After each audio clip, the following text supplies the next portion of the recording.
Good morning. Who the hell are you? Hi. How you doing?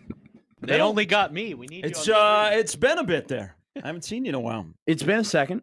It's Yeah. been a second. It's been a hot minute, as the kids would say, before since the last time you and I were together. Hey, is that something I should get to know as an older guy on the show? There's a lot of things that you're going to get to know as an older guy on the show, and there's a lot of things that I'm going to get to know as a younger guy on the show. Yeah, This but is gonna be a here's learning what I process. think is going to happen. I think our roles are going to be reversed on this show.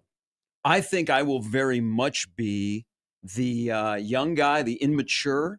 I got a feeling, even though I know your background, Yeah. that you might be the older statesman. I might be the Andy Reid, because Jim Harbaugh gives off more old man vibes than Andy Reid does. That might be in our little relationship here. Okay. All right. So when am I? You're Andy Reid. You're Jim Harbaugh. You're quirky. You're odd. You give us nothing. Who's got it better than That's us? sideline interviews. Who's got it better than us? No, Certainly not the Chargers. Nobody. Yeah. Oh, I love my sorcery. Do you? What did? By the way, good morning. This is a start of a new era on 1620 The Zone. As last night, the Eras Tour came to an end. Heard about that, Vancouver, right? You heard about the Eras Tour? Yeah, I've heard about that a time or two. I've been there. Are you a Taylor? Oh, you did. I went and saw her in Kansas City. Were It was you a banger. I was an unbelievable experience. Were you there for yourself, or were you there No, I did not. for? Oh, that's creepy. What do you mean it's creepy? You can be a fan of Taylor Swift if you're just a fan of Taylor Swift. There's nothing holding you back. A dude like me going on his own to a Taylor What do Swift you mean concert? a dude like? There's a lot of dudes like you who go on their own to a Taylor Swift concert. As we get to know each other and feel each other up. Out, not up. I don't want to feel you up. This is your first day here. It's up. Yeah, it's up. Okay. Yes, Yeah. sir. Let the corrupting begin. No, I went. I had a great time. I went with a friend of mine who took his daughters and his wife, There you go. and they had an extra ticket. And so we went, and we were the odd dads Sure. that watched everybody else. It was great. People watching Spot. I was gonna unbelievable say. unbelievable concert, but it came to an end last night in Vancouver. So I didn't know if you were sad, if we had to have a moment here. If you've heard of Taylor Swift, I hadn't gone to a concert in my life until 2 years ago. and it was George Strait, Oh, okay. my boy. Okay, did not have that. on my Jorge bingo Derecho. card. okay. It was great. I love Okay. it. I love it. It was awesome. All Bottom and then like the perks I had at KLIN, because they, paid me crumbs. But like what they did give me was Ooh, free tickets shot to across the everywhere. bow No, early. I was a part-time worker. I should be. I was making nothing.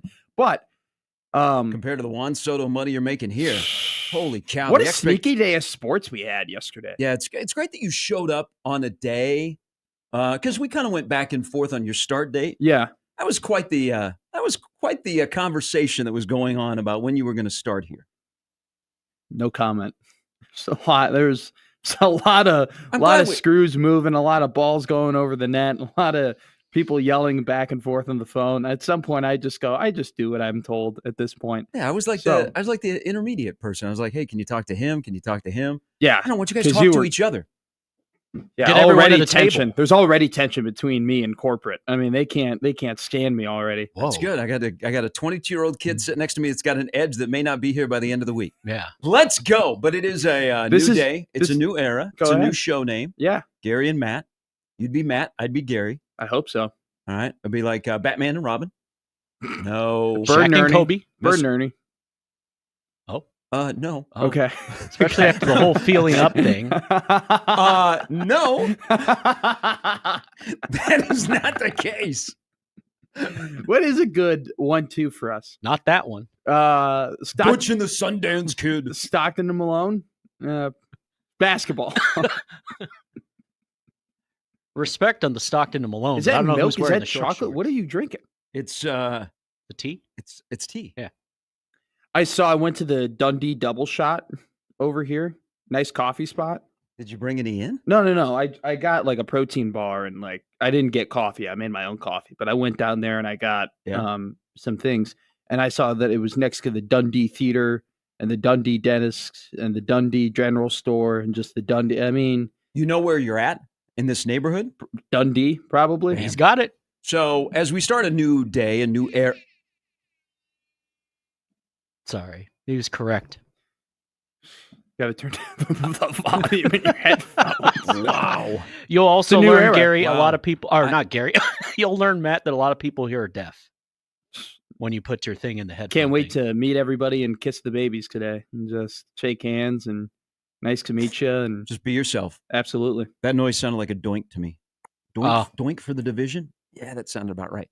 But it's a new day. It's a new era. It's a new show. I'm Gary. That's Matt. The show is going to be called Gary and Matt. We someday will reveal some of the names that were thrown around for this show that did not make it, that we wanted, but the corporate suit and tie people were like, not a friggin' chance. We had some pretty good ones. Yeah, we did. We did. Pretty good ones. We did. But it's a good day for you to show up because there's a lot of stuff going on. What Yeah. a busy weekend of sports. The sports was fantastic. And it's a great day. So welcome. Glad to have Thank you. I'm so happy to I be hope here. we make it to tomorrow. That's what I'm hoping. Yeah. But good morning to everybody out there as you join in on Gary and Matt. We're here from 6 to 10. That is Matt McMaster. If you've not hear her did. My voice. Hi, I'm Matt McMaster. Nice to meet you all. I'm so happy to be here in Omaha and hosting with Gary. New era, first day. Where do you want to start? Well, we're gonna get there. We got 4 hours. I know. You Take know- your time. Like Drive the car. Like as an older guy, I wanna stretch it out. Yeah. Like you're a young guy, you just want to hit it and get it. But I want to like spread it out. Okay, I don't want to. I don't want to make it last. You don't know how many of these you're going to have left, so you really, want to take your time. That is absolutely true. Feel it out. Make sure you don't forget it because you never know when it's going to be the last time that you're going to be able to do it. Right? Context. Yeah. Like we're not going to start in the first segment about my thoughts on Scott Frost of Central Florida Yeah. because I want to. God, I want I to. pace yourself. I want to save that. Isn't that crazy? I was making we were planning the show today last night, and we were texting, and I gave you what I wanted to talk about, and then at the very end, I threw in there like, oh yeah, I forgot. Scott is now back at UCF. Yeah. That's how good this weekend was. It was a great weekend.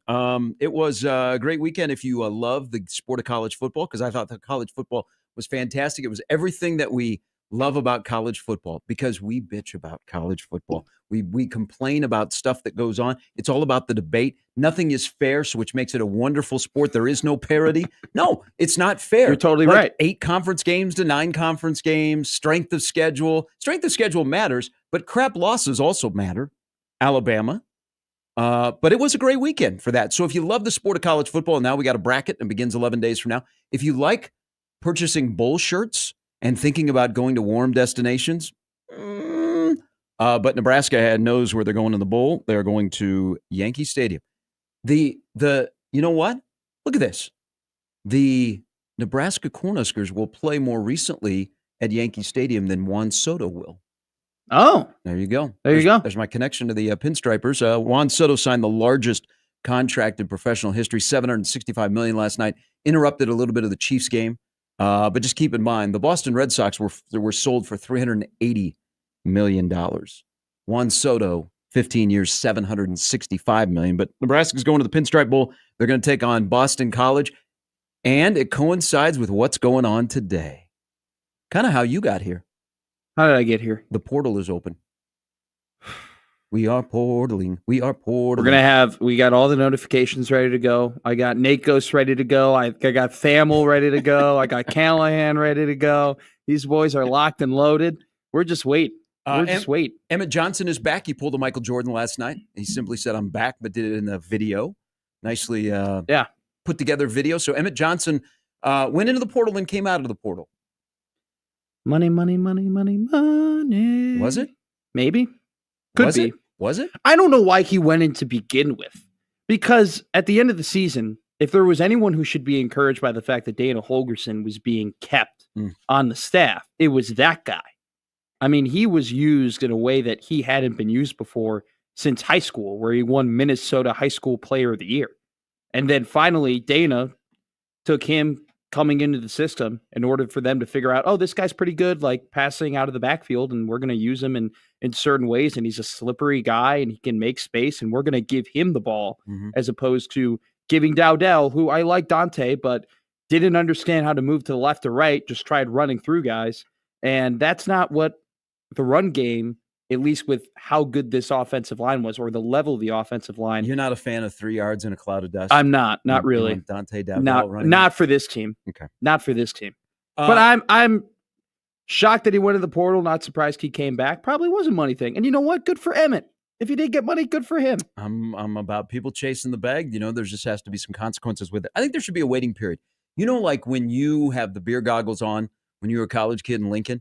So you were 4 months ago? You were, yes. Wow, you got to quit saying that out loud. People are like, damn, that kid's young. That kid's young.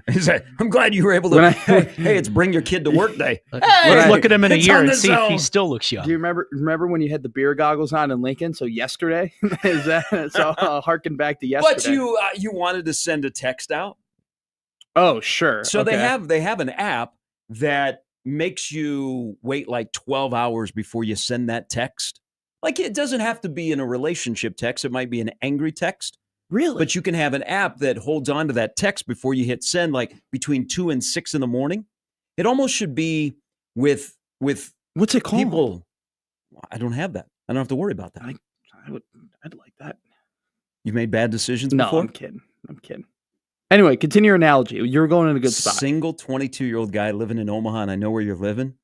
Whew. Story time with Matt's going to be kind of fun. That's what I said. I got to move in there first, but we're going to live vicariously through you. I hope you don't. I think you'll find very quickly that I am not interesting and I'm slightly boring. Wow. That sucks for the show. I know, that's terrible. We'll be right back. I like honesty, but that's kind of my ideal night is just a 6-pack of Miller Lite and a good college football game. I don't know about this whole, dince. Like, I'm the type of guy at a club where I'm like, it's kind of loud in here, See? I like him. You are an old man. I love this.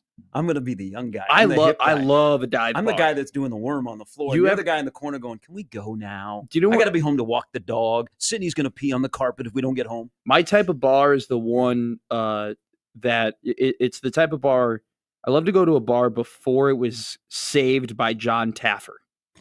Okay. I love to go, like, the rats are running across the floor. The bartender's been there for 40 years. The drinks are $2.50. That's my type of place, where I'm like the youngest person by 35 years. Okay. I get it. All right. I understand it. I've read your profile. Continue. Matt McMaster for 11 a.m. games. A waiting period. Before you step into the portal and you make it public, you think about it, you have the discussion, you sit back, you weigh options, and then you make a decision that is best for you.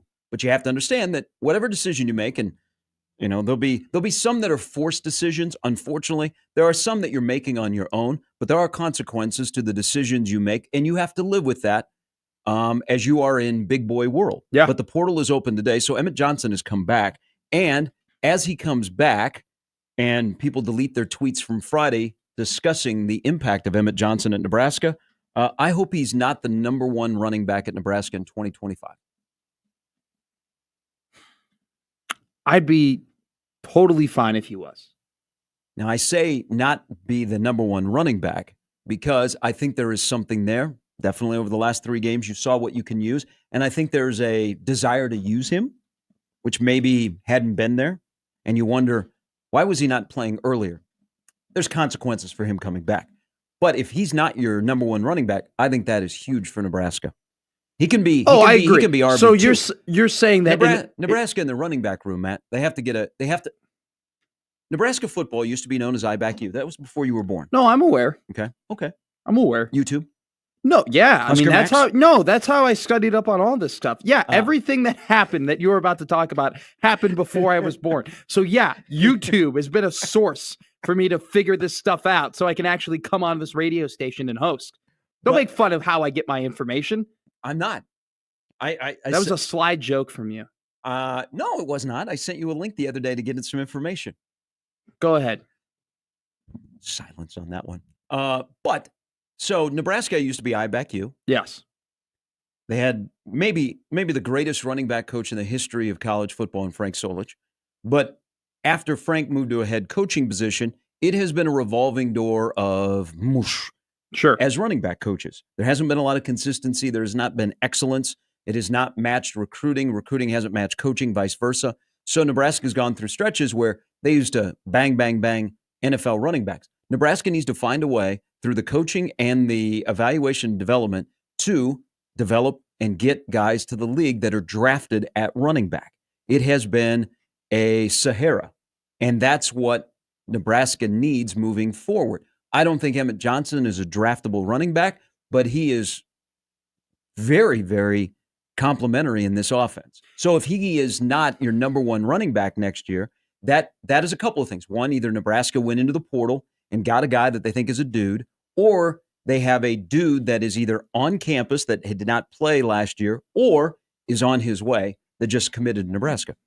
Quinn Ives would be your candidate for a guy who is currently on the team, who did not play, who could be that number one guy, who they've touted. Well, they've touted. No, but I'm just saying, all I'm saying is that out of your criteria, he's either on campus, he's on his way, or he's coming through the portal. The only guy that could be better than Emmett Johnson right now that we know that's on the team is Quinn Ives. I'm not saying that he is or isn't. I'm just pointing out that's the one guy that would not be my guy. But okay, continue on. I would go in the portal and get one if that's what you're going to do. And I think that running back, and I think that Emmett Johnson found this out, is I think there are positions in the portal that are easier to get than others.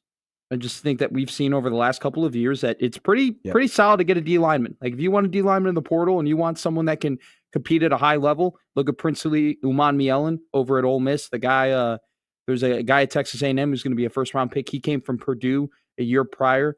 Running back is one of those positions where you can pretty easily go in the portal, grab some guy, plug him in, and play. And that's kind of what we've seen in football.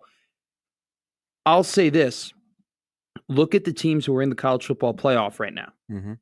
It's not just a one running. Now, granted, Boise State, Ashton Genty, that's an outlier because that guy is absolutely incredible, and he's one of the greatest running backs. He's having one of the greatest seasons in college football history as a running back. But Georgia, they got Nate Frazier, and they have Trevor Etienne. You look at Ohio State, they got Travion Henderson and Quinshawn Junkins. When Michigan was great last year, they had Blake Corum, and they had Donovan Edwards. And they've been playing, Michigan's been playing better football because Donovan Edwards and Khalil Mullins have been playing their best football toward the end of the year.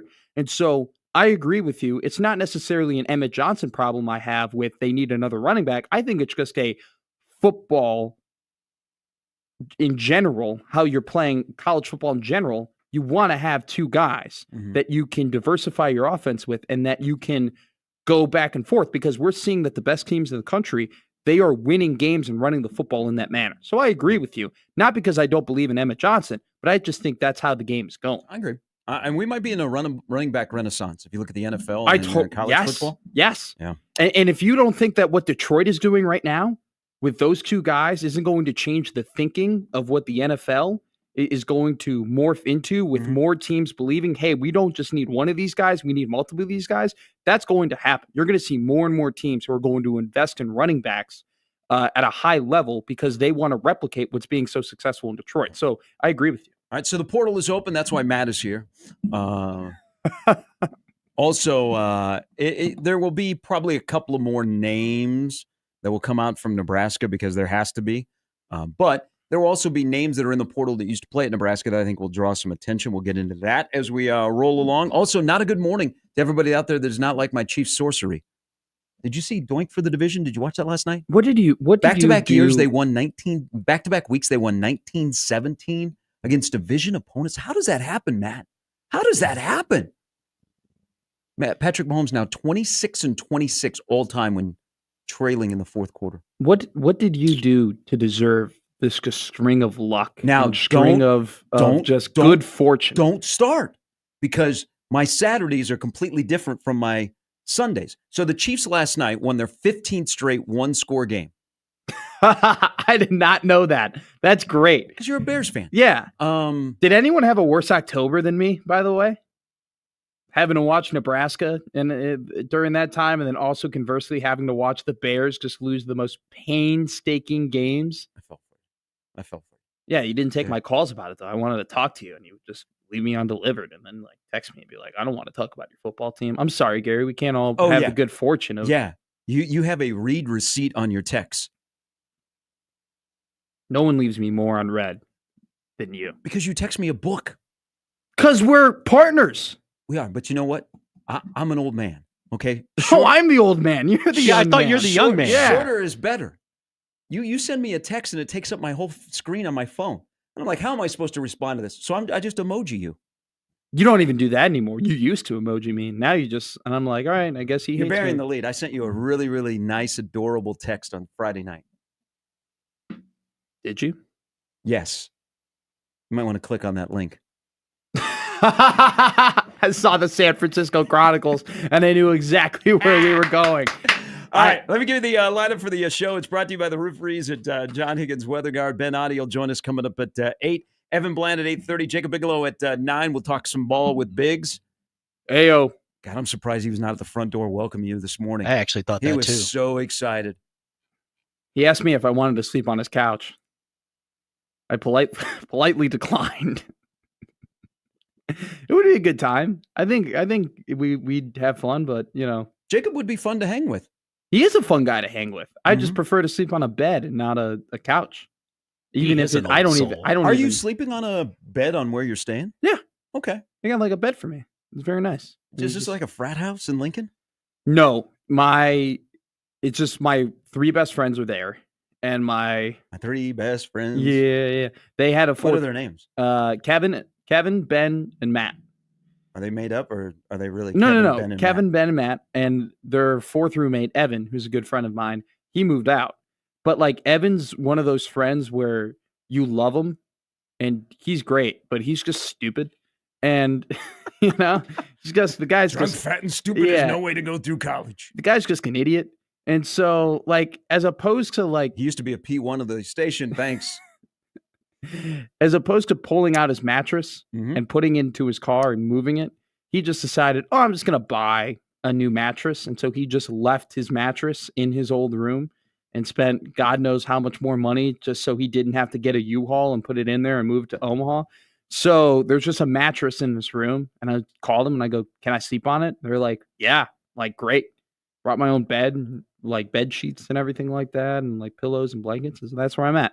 No offense to Biggs, but I'd rather sleep there than on whatever, futon he's got for me. So. All right, you guys can work that out when he joins us coming up at 9. Again, that's the lineup brought to you by the Rooferys at John Higgins Weather Guard.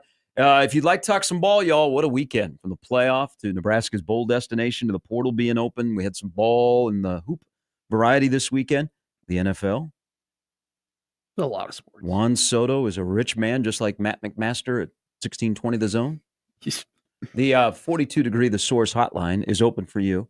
Why are you staring at me? 402-9 402-951-1620. You can always email us into the Equitable Bank inbox where you are about to get a full dose of Old Man Doug.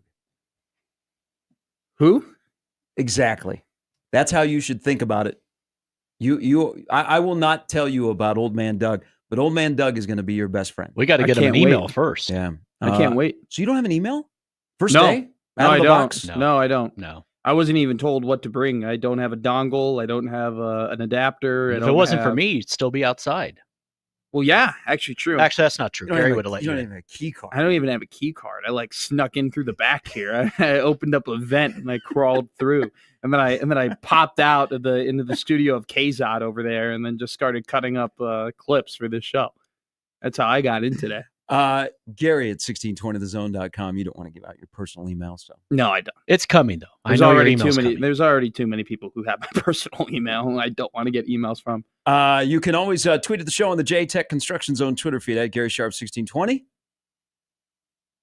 Oh, I don't have a 16. I don't That's have. fine. You can use at your. Matt McMedia. Yeah, just use MATTMCMEDIA. Let's. You know what? Oh yeah, go to the count. How many do you think I have Okay. now? Do you want to guess? Do you know how many I have No, 'cause after? you made fun of me earlier.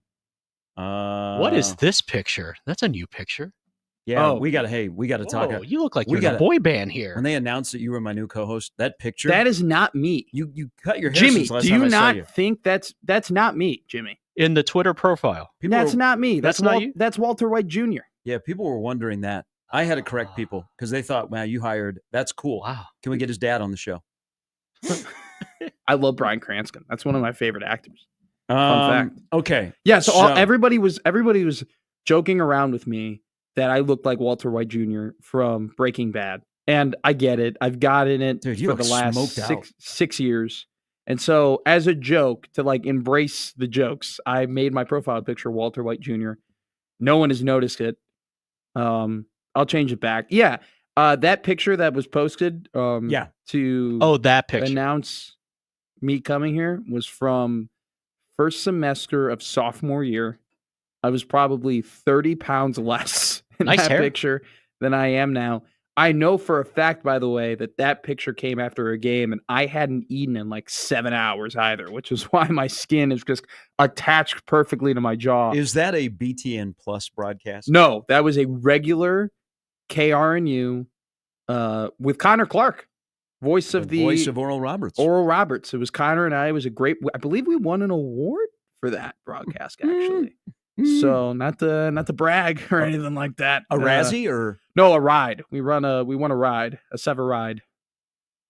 Okay, Sever ride award for that, and then we later won an NBA award for another, broadcast we did. All on the back of him, all on the back of Connor Clark. I just sat there and looked pretty, obviously, because they used it for my 1620 zone pick. I look like I'm 12 in that, and then everyone told me. I said I next time, let me know what picture we're going to be using. And then everyone was like, well, it looks so great. You look so hot. You look, look like $1 million. I'm like, yeah, maybe back then.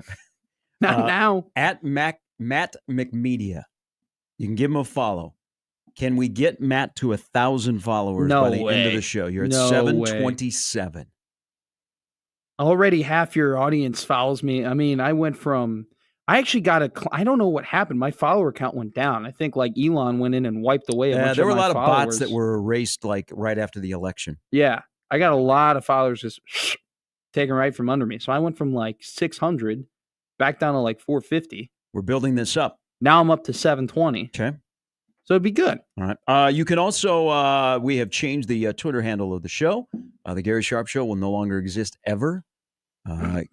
Gary and Matt. Jimmy's, that's our Twitter handle? That's the Twitter handle. Yeah. Gary and Matt is where you can tweet at the show as well. All right, we're off and running. All right, first day of school for my my friend over there, my co-host. Yeah, Matt, show some respect. There you go. I mean, you were looking for a joke. You were looking for a little adjective that would take a dig at me. You couldn't find it. No. So then you finally reverted to co-host. I came in, we dapped up, we bro hugged. We did bro hug. Yeah, I rubbed the top of your head and I said, welcome to the big leagues, kid. Nebraska on Mike and Cole. What about them? They're up next when we talk come to back you. from the break. Yeah, everybody needs to talk to you today. Yeah. You're gonna meet a lot of our fantastic listeners. I don't even know the call number. 402 951 1620. Oh, that's nice. Did you just get here? See, because the radio station is 1620. Yes, I just did. I drove in last night. Gary and Matt, day one on 1620 The Zone.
All right, welcome back in. Day number 1 of Gary and Matt. I'm Gary. There's Matt. Heyo. It's okay. We'll get the training wheels are still on. I hope they're not on. You are overdressed. I for knew you 16th were going to Florida say it. zone. I knew you were going to say it. I got the was same thing on my first day. Waiting for you to mention. Yes, I wore you're a like- nice little nifty sweater. You're like, do not pay attention to my private boys' Jewish academy school where I played hockey when I was growing up. I'm trying to get away from that. I'm not trying to get away from that. I grew up in Skokie, Illinois, and I love it, and I'm happy about it, and I'm prideful about it. I can see, I can hear. No, I loved it. Best, actually, not a joke. Like best bagels in the country, not made in New York, Skokie, Really? Illinois. Voted on by like national food magazines, and the best place in Illinois, in Skokie, is where I grew up. I grew up on Toohey. It's a place 2 minutes away from me, New York Bagel and Bigalow. If you ever come and visit me, which I don't know why you would, but you're more than welcome to. I come home. I've gotten to know your mom. You're the worst. She's a very nice lady. You've never talked to her. Yeah, she was in the background in a conversation we had. Was she actually? Yeah, and I said, say hello to your mom. And she goes, oh, hi, Gary. That's not true. Great. Then who was great that woman? bagels. My girlfriend. I don't have a girlfriend. That's the first lie of the morning. There you go. Oh, you've told plenty already. But see, so that's why people are going to the Pinstripe Bowl for the bagels and to eat at the Olive Garden in Times Square. Yes. Don't be a tourist, people. There's going to be a lot of East Coast alums that will be there. How many people do you think will actually be out there? Well, in red, from the East red and Coast, white? East Coast there will be quite a bit. From here, I think it's going to be tough. TBA. So TBA. it's like $1,000 to fly out there. Yeah. My Well, buddy looked at a train ride. When you go 6 and 6, you deserve the Pinstripe Bowl. My buddy looked at a train ride. Mhm. How long and how much do you think this train ride? 850, and it's going to take 36 hours. 4:30, 40 hours. Would you do that? No. Yeah, not for No. this team. No. Maybe if they were 9-3. Maybe we might be there on the 28th of this month at 11 a.m. The happiest people in town, Yeah. KTV. Game's going to be on ABC. Yeah, good for them. If KTV could have a hell of a December because they're going to have the bowl game. So it's a great TV window, 11 a.m. Yeah, against Boston College, an exclusive on a Saturday in a baseball stadium. Then if Nebraska volleyball wins Friday night, they will be on ABC on Sunday afternoon to go to the Final Four. Wow. Creighton could be on ESPN later that night and then set up for a semifinal matchup in Louisville of Nebraska and Creighton volleyball. Isn't that the dream? It's been two of the best teams in college I volleyball think who that- just rolled this weekend. That would be great for the state because this state has been claiming that it's, and it rightfully so, by the way, that it is the volleyball state in America. Mhm. To have two there's really only two, I don't want to disrespect anybody, but to have their two biggest I think athletic, that's what you're doing. to have their two biggest athletic schools both in the Final Four in this one state playing each other would be massive, massive for Nebraska. Sweet 16 for both of them. They both play on Friday. One plays at noon. That's Creighton in Texas, two-time champion. And then Nebraska plays probably about 8:30 against Dayton at the Bob. We'll have plenty of time the rest of the week to talk about that. Sure. Let's talk to Nebraska ball Mike. That's your first call on your first show. You should be honored. Congratulations, Mike. Mike is a legend. Good morning, Mike. Matthew, welcome. Thank you. I really Your appreciate second it. home. You don't need to talk as loud. And it will be your second home by the time you leave here, I promise. You're with adults. They know what they're talking about. Just follow them for the first month or two, and you'll be all right. Thank you, Mike. I'll follow that advice. What you got in your mind, my man? What's on my mind? Here's the deal. My boys played in cement on Saturday or Sunday, Yeah. and that scares me. You're gonna give. Because No, you're gonna give them. You're gonna give them. looking like that. Well, you're gonna give them a mulligan because of who they played, and it's their one mulligan of the year.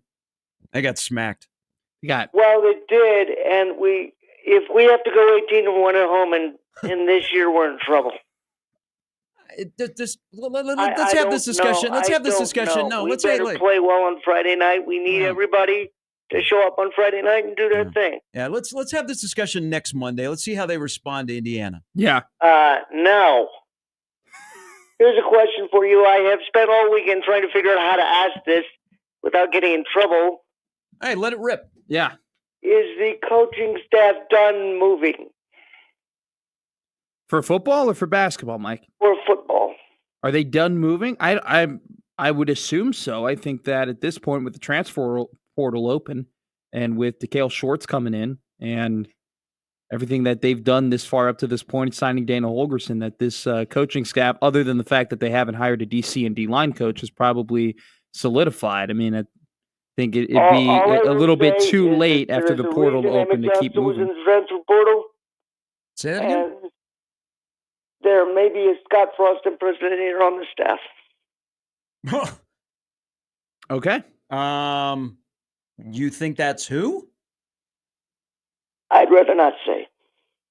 Okay. What is a Scott Frost impersonator? What, like, is he dressed up as Scott in a number 7 jersey, There were or is he floating around, and they were big rumors floating around about Scott Frost doing things at lunch he shouldn't have been doing. Hey, I'm just going to start this. We need to quit Scott Frost. I wouldn't talk about Scott Frost. You're talking about Scott Frost. Did something really stupid. Well, we got to quit Scott Frost. He doesn't coach here. He should never His be allowed coach that back I'm here. talking about did something really, really stupid. Okay. Well, there are a lot of people who have done stupid things, but you know what? I'm on to Boston College. Wow, look at you, I enjoy Belichick. the fact that Doug Flutie and Turner Gill will be standing on the sideline, or should be standing on the sideline somewhere in New York. Yep. What a game that would have been. That would have been entertaining, no doubt. All right, Mike, be good. Thanks for the call. You're the first. You too. Hey, you are Matt's first. You have taken away his virginity of not taking a call on the show. You take care of him, gentlemen. Yeah, we will.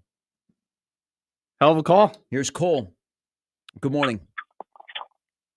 Cole, you're on. How do I follow? Cole, you're on. Are you that, boys? Are you ready, Cole? Cole, are you ready? Now, before people Are think you ready, are just Matt? badgering, these two know each other. So, Cole, Well, you're calling. Where are you calling from, Rodney- Cole? Where am I calling from? I'm calling from the Southeast Lincoln YMCA. We're getting a little morning workout in, and I couldn't not give you a call on your first day of school. I couldn't not call in and let the lovely folks who are listening to Gary and Matt Yes. know the moment I knew you had a real future in radio. When was And that? I Cole? don't know if you'll remember this. I don't know if you'll remember this, but I'm sure you will when I bring it up. We came in on one of our shows, KLIN Husker Hour, 1499.3 KLIN in Lincoln. And before the show, you know, we're maybe 5 minutes before we go on the air. You say, all right, I got to get to something. We can do it at the end. I got something I got to get off my chest. And I'm just like, okay, we do the whole show. We get to the last segment, and in the break, you're like, I got to talk about scooters. And I'm like, okay, scooters. Wow, what's he got going on with coffee? So we hit the last segment. This is all true, and by then the way. you go on this amazing, like, I don't know, 2.5 minute rant on the little motorized scooters Yeah. in Lincoln about, I don't know what. You had it all locked and loaded, and the delivery, the timing, all of it. Like, I'm here to tell you, I knew you were going places after that. I'll tell you this right now. It was during the Future Farmers of America conference, and these bird scooters were out here in Lincoln. You know these bird scooters, Gary, that you scan on your phone and you can kind of just whip around to get. yes. It was like Fast and Furious 11. These little kids were just. I almost got knocked over 4 times, okay? And then later that night, I was going to Barry's bar, okay? This drunk guy on the scooter almost hits me, almost knocks me over. Almost knocks me and my friends over. These things are a menace to society. And for whatever reason, the mayor over there kept putting more and more scooters into that city. And it's a crisis over there. It's a crisis. Thank you, Cole, for bringing that up again. Not that we're in Lincoln anymore. I don't know the situation in Omaha, but we got scooters. It's a travesty. Drive through or ride them. It's a travesty to the society that we allow those things out on our sidewalks. The people need to know. They need to know. Don't ride a scooter. Don't be that guy, Gary. Don't be that guy. I Jimmy, look at- Jimmy, look me in the eye. Don't be Yes. that guy. I live in a neighborhood Don't that be has that lots of scooters. Yeah, I don't think you have to worry about me being on a scooters. The only scooters I'll be is the one that has the coffee. It's pretty good scooters. Those scooters, I've never heard of a scooters coffee before. Pretty good. They have a bowl game too. Do they? Cole, I love you. Thank you for calling. You're the man. I appreciate it. love you What too, Matt. what workout are you getting in right now at the YMCA? Oh, it's all arms, abs, upper body. What is I got a lot of work to do. Yeah. You got a lot of work to do. You got a lot of work to do. Thank Wow. you. Yeah. Okay, my first and last time calling in then. How about that? Thanks, Cole. Wow. Appreciate it, buddy. I'm not going to be able to go back on KLIN anymore. Oh, I went on last Saturday, so I think I have an open invite. I know. It sounded good. Thank you. You listened to it? I listened to the clip. Okay. What clip? There was a clip shared on Husker Max.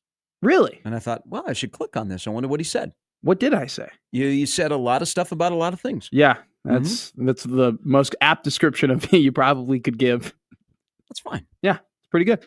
When we come back, so Nebraska's in a bowl game. What does it mean? Portal is open today. What does that mean?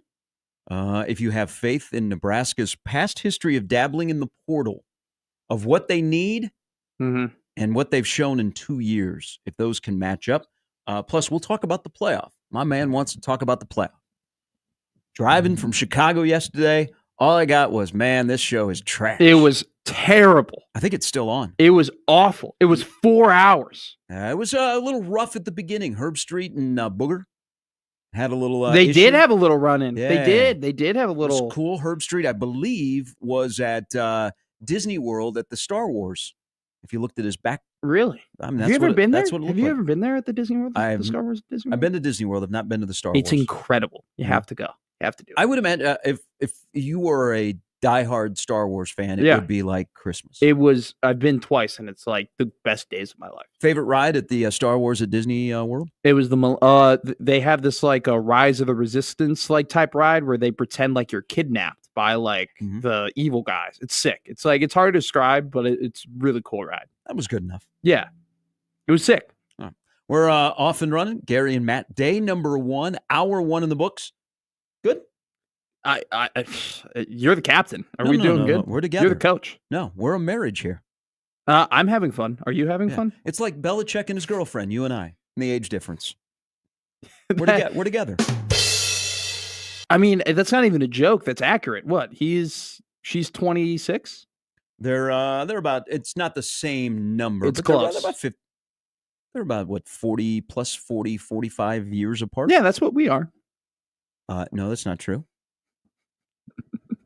I would have been retired and would not be in this business anymore if that was true. All right. We got to take a break. We'll come back. We'll dive into some goodies from the weekend that involved Nebraska football. And the portal is open. Mr. Prince will going to be a popular guy. So will Mr. Butler. Who will be popular coming to Lincoln? Let's discuss. It's Gary and Matt on 1620 The Zone.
Do you think we will have a $1 billion contract in the next 5 years in professional sports? Remember, boys and girls, ladies and gentlemen, grow up to be a baseball player. Juan Soto is a rich man today. 16 years, $765 million. None of it deferred by the New York Metropolitans, who just because you have money doesn't mean you need to spend money. But I guess scared money make no money, and the Mets now have Juan Soto, and they beat the Yankees out by about $5 million. George Steinbrenner is going to come back to life. Wow. He's going to clean house. I did in the not Bronx. know that. I did not know that it was $5 million. Mm-hmm. Bigger deal that they lost Soto because of where he is going, but this might be okay for the Mets. They can move Judge back to right field, upgrade defensively in center field, work on some pitching. But it stings because you lost a guy to the Mets who Steve Cohen came in and said, I got all this money. I'm going to spend all this money. And owners went, oh, and he spent big. And Juan Soto is now a New York Met. But think, will we get a $1 billion contract in professional sports in the next 5 years? So I'm going through right now the upcoming MLB free agents. Acuna is at the end of not next season, but the season after. Probably not. So that's the only Adley, maybe Rutschman, but you're not going to pay a catcher that much money. Yeah, we might. Freeman's going to be too old. Here would be Ohtani got paid, Soto's got paid. Think about this: if Bobby Witt Jr. had not done his deal last year, he would be in the category. Like, let's say he's a free agent. Mm-hmm. He would probably be worth that tier. But my God, that's a lot of money. That is so much money. That is a lot of money. Scott Boras and his greed. What do you think he gets? What is it? The agent gets 7%. I think what's your agent getting of your contract? 7%. My agent's getting what restaurant does Bill Dolman like? Whoa, you just I think Dolman's getting a shout gift card out for or something, Billy D or something like that. Okay. Yeah, that's what Billy's getting. Shout out to Billy D, by the way. I forgot to shout him out on Thursday. That guy means the world to me. Wouldn't be here without him. Just have to throw that out there. Bill Dolman, great guy. I thought Ohtani. So when Ohtani happened last year and he got all that money, I didn't think it would reset the market because he was doing both pitching and hitting, right? And so I assumed that contract was not, it was a $375 contract for two players, right? You're paying $375 for Ohtani the hitter, $375 for Ohtani the pitcher. So I did not think that would influence the market the way that it did. It did yesterday, though. With Juan Soto getting paid $750 million, it's clear that Boras and Soto did not care that he wasn't pitching. They said it very clear. Hey, the best player, you think the best player in the world is worth $750 million in Shohei Ohtani? I believe my client, Juan Soto, is the best player in the world. So that's going to be our number. And lucky for him, he got two clubs with a ton of money that don't like each other, that knew how embarrassing it would be if they lost out on this guy to either one of them. They clearly got into a bidding war. Juan Soto, $750 million player now. $1 billion player? Are you asking, will there be a $1 billion player in all of sports or American sports? American sports. American. Because soccer already, kind of, isn't there fiddles with that? Like they kind of flirt with it to begin with the transfer fees and the contracts and the. There's got to be. Isn't Lewis Hamilton in Formula One? He's a very, very rich man. Yeah. American sports. I at this point where we're going with all these contracts, with all this money, and where the NBA just continues to get more and more money to pay more and more of their top players. Same thing with baseball. Look, if you ask 15 years ago, would we have a $500 million player in American sports? There would be a lot of people who would say no. No, we're not going to have a $500 million player. In the last 2 years, We have two guys in American sports who are going to make over $700 million over X amount of years, no matter, whether or not how you want to do that math. So yeah, I don't know when. Do I think it's going to be in 2 and 3 years? Probably not. I mean, look, it's baseball or it's basketball. Basketball, a lot of those guys are paid already. Baseball, I think Acuna, if he goes off the reservoir the next couple of years, maybe. But to say right now unequivocally, no, there won't be a $1 billion player after what we've seen is foolish. I think there will be. All right, Ben Ottie's going to join us coming up at 8. Evan Bland, Jacob Bigalow, all on the first day of the Gary and Matt show. Pinstripe Bowl is set. I think you can say two things here because, one, Nebraska's 6-6. It's not the most ideal destination, even though I love New York City, and I'm thinking about going. You should go. I'm thinking about it. Pops is from there. Yeah, that'd be great. He's a Westchester County guy. I don't have a problem with the open air press box. There's going to be some complaining. I don't know if some of the media guys and gals that know that there's an open air press box at Yankee Stadium. But I'm thinking about going. So there's a couple of things that are true here. Because I saw this yesterday. One, when you think you're going to Nashville, Michigan screwed things up. Michigan beating Ohio State screwed things up. And then Iowa screwed things up for Nebraska. And Nebraska gets a 6-6 bowl in the Pinstripe Bowl. Nebraska screwed things up for Nebraska. That's probably the best way to describe the last 8 years. Yeah. So you get sent to the Pinstripe Bowl, and it's New York City, and you're thinking, man, I could have driven to Nashville cheaper than going to New York City. Then there's the opponent. Like when my trust in Brett McMurphy, when he's talking about Syracuse, I'm like, that is great. Kyle McCord against Dylan Raiola, Fran Brown against Matt Rule, all of the storylines, and then it's Bill O'Brien and Boston College. I'm thinking, so there is I'm noticing stop complaining that they're going to the Pinstripe Bowl. If you are a fan and you're like, you know what, I wanted to go, but it's going to be expensive. And also the fact that I don't want to sit outside in the cold weather for 4 hours. It's going to be because I did it on a Friday night in Iowa City. That's fine. Watch the game on KATV, wait for next year, and hope that Nebraska is better than 6-6 and they get a bowl that is worthy of matches their record. On the other hand, I'm going to spin it this way. I am looking forward to this game because I think there is so much intrigue on what Nebraska is going to look like and do for this game. I'm going to celebrate this game. It's been a long time since it's been a bowl game. A lot of stuff has happened, Matt, since trying to do the math. 8 years, 2016. What grade in Skokie High were you in, or the? I went to Queen of All Saints school. Of course you did. I was 14. Okay, it's been a while. Things have been. No, I was in high school in 2016. I was in high school. I was at Notre Dame College Prep freshman year. Of course you were. Yeah. Go ahead. Continue. Does that gate in front of your house still work? Do you still have? No gate. Do you have a butler? No. Do you have a nanny? No. Do you have a big house?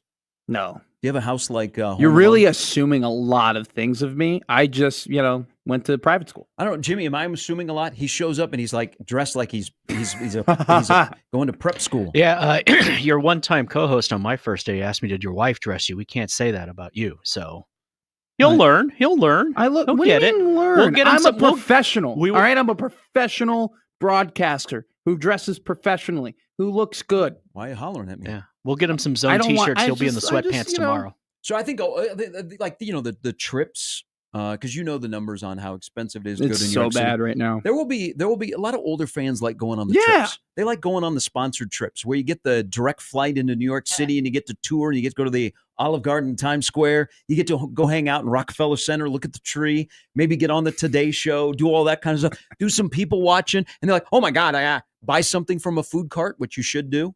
Yeah, I love New York City, but I love this game, and I'm going to celebrate this game, not only because it's the first bowl game since 2016, because I think this is the start of 2025. It's not the end of 2024. The older guys, you know what? If I'm Ty Robinson, I'm thinking, man, I'm about to play on the worst field that any bowl game is played on.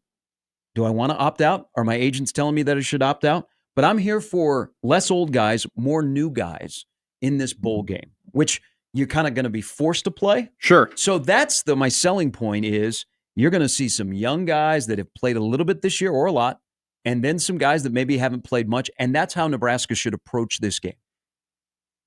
I agree with you in the fact that, yes, you should be excited to see more Keona Davis. You should be excited to see more Riley Van Poppel. You should be excited to see more of Willis McGahee the fourth and Vincent Shavers. That's all right there with you.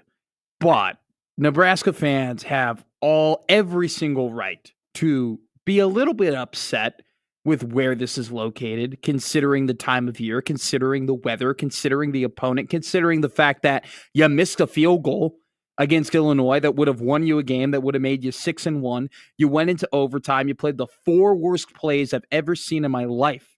And in overtime, you lose that game. People forget that was rough. You welcome a UCLA quarterback. You welcome a UCLA team that had no business coming into Memorial Stadium, and they beat you after some of the worst play calling on a goal-to-go situation that I've seen. And on top of that, your quarterback threw a terrible pick six after just to open up the third quarter, right? You can go down the line of how do you not get the ball in after your defense picks off Ohio State, gets you within the 7-yard line? You have 4 plays to score a touchdown. You fail all 4 times to do that.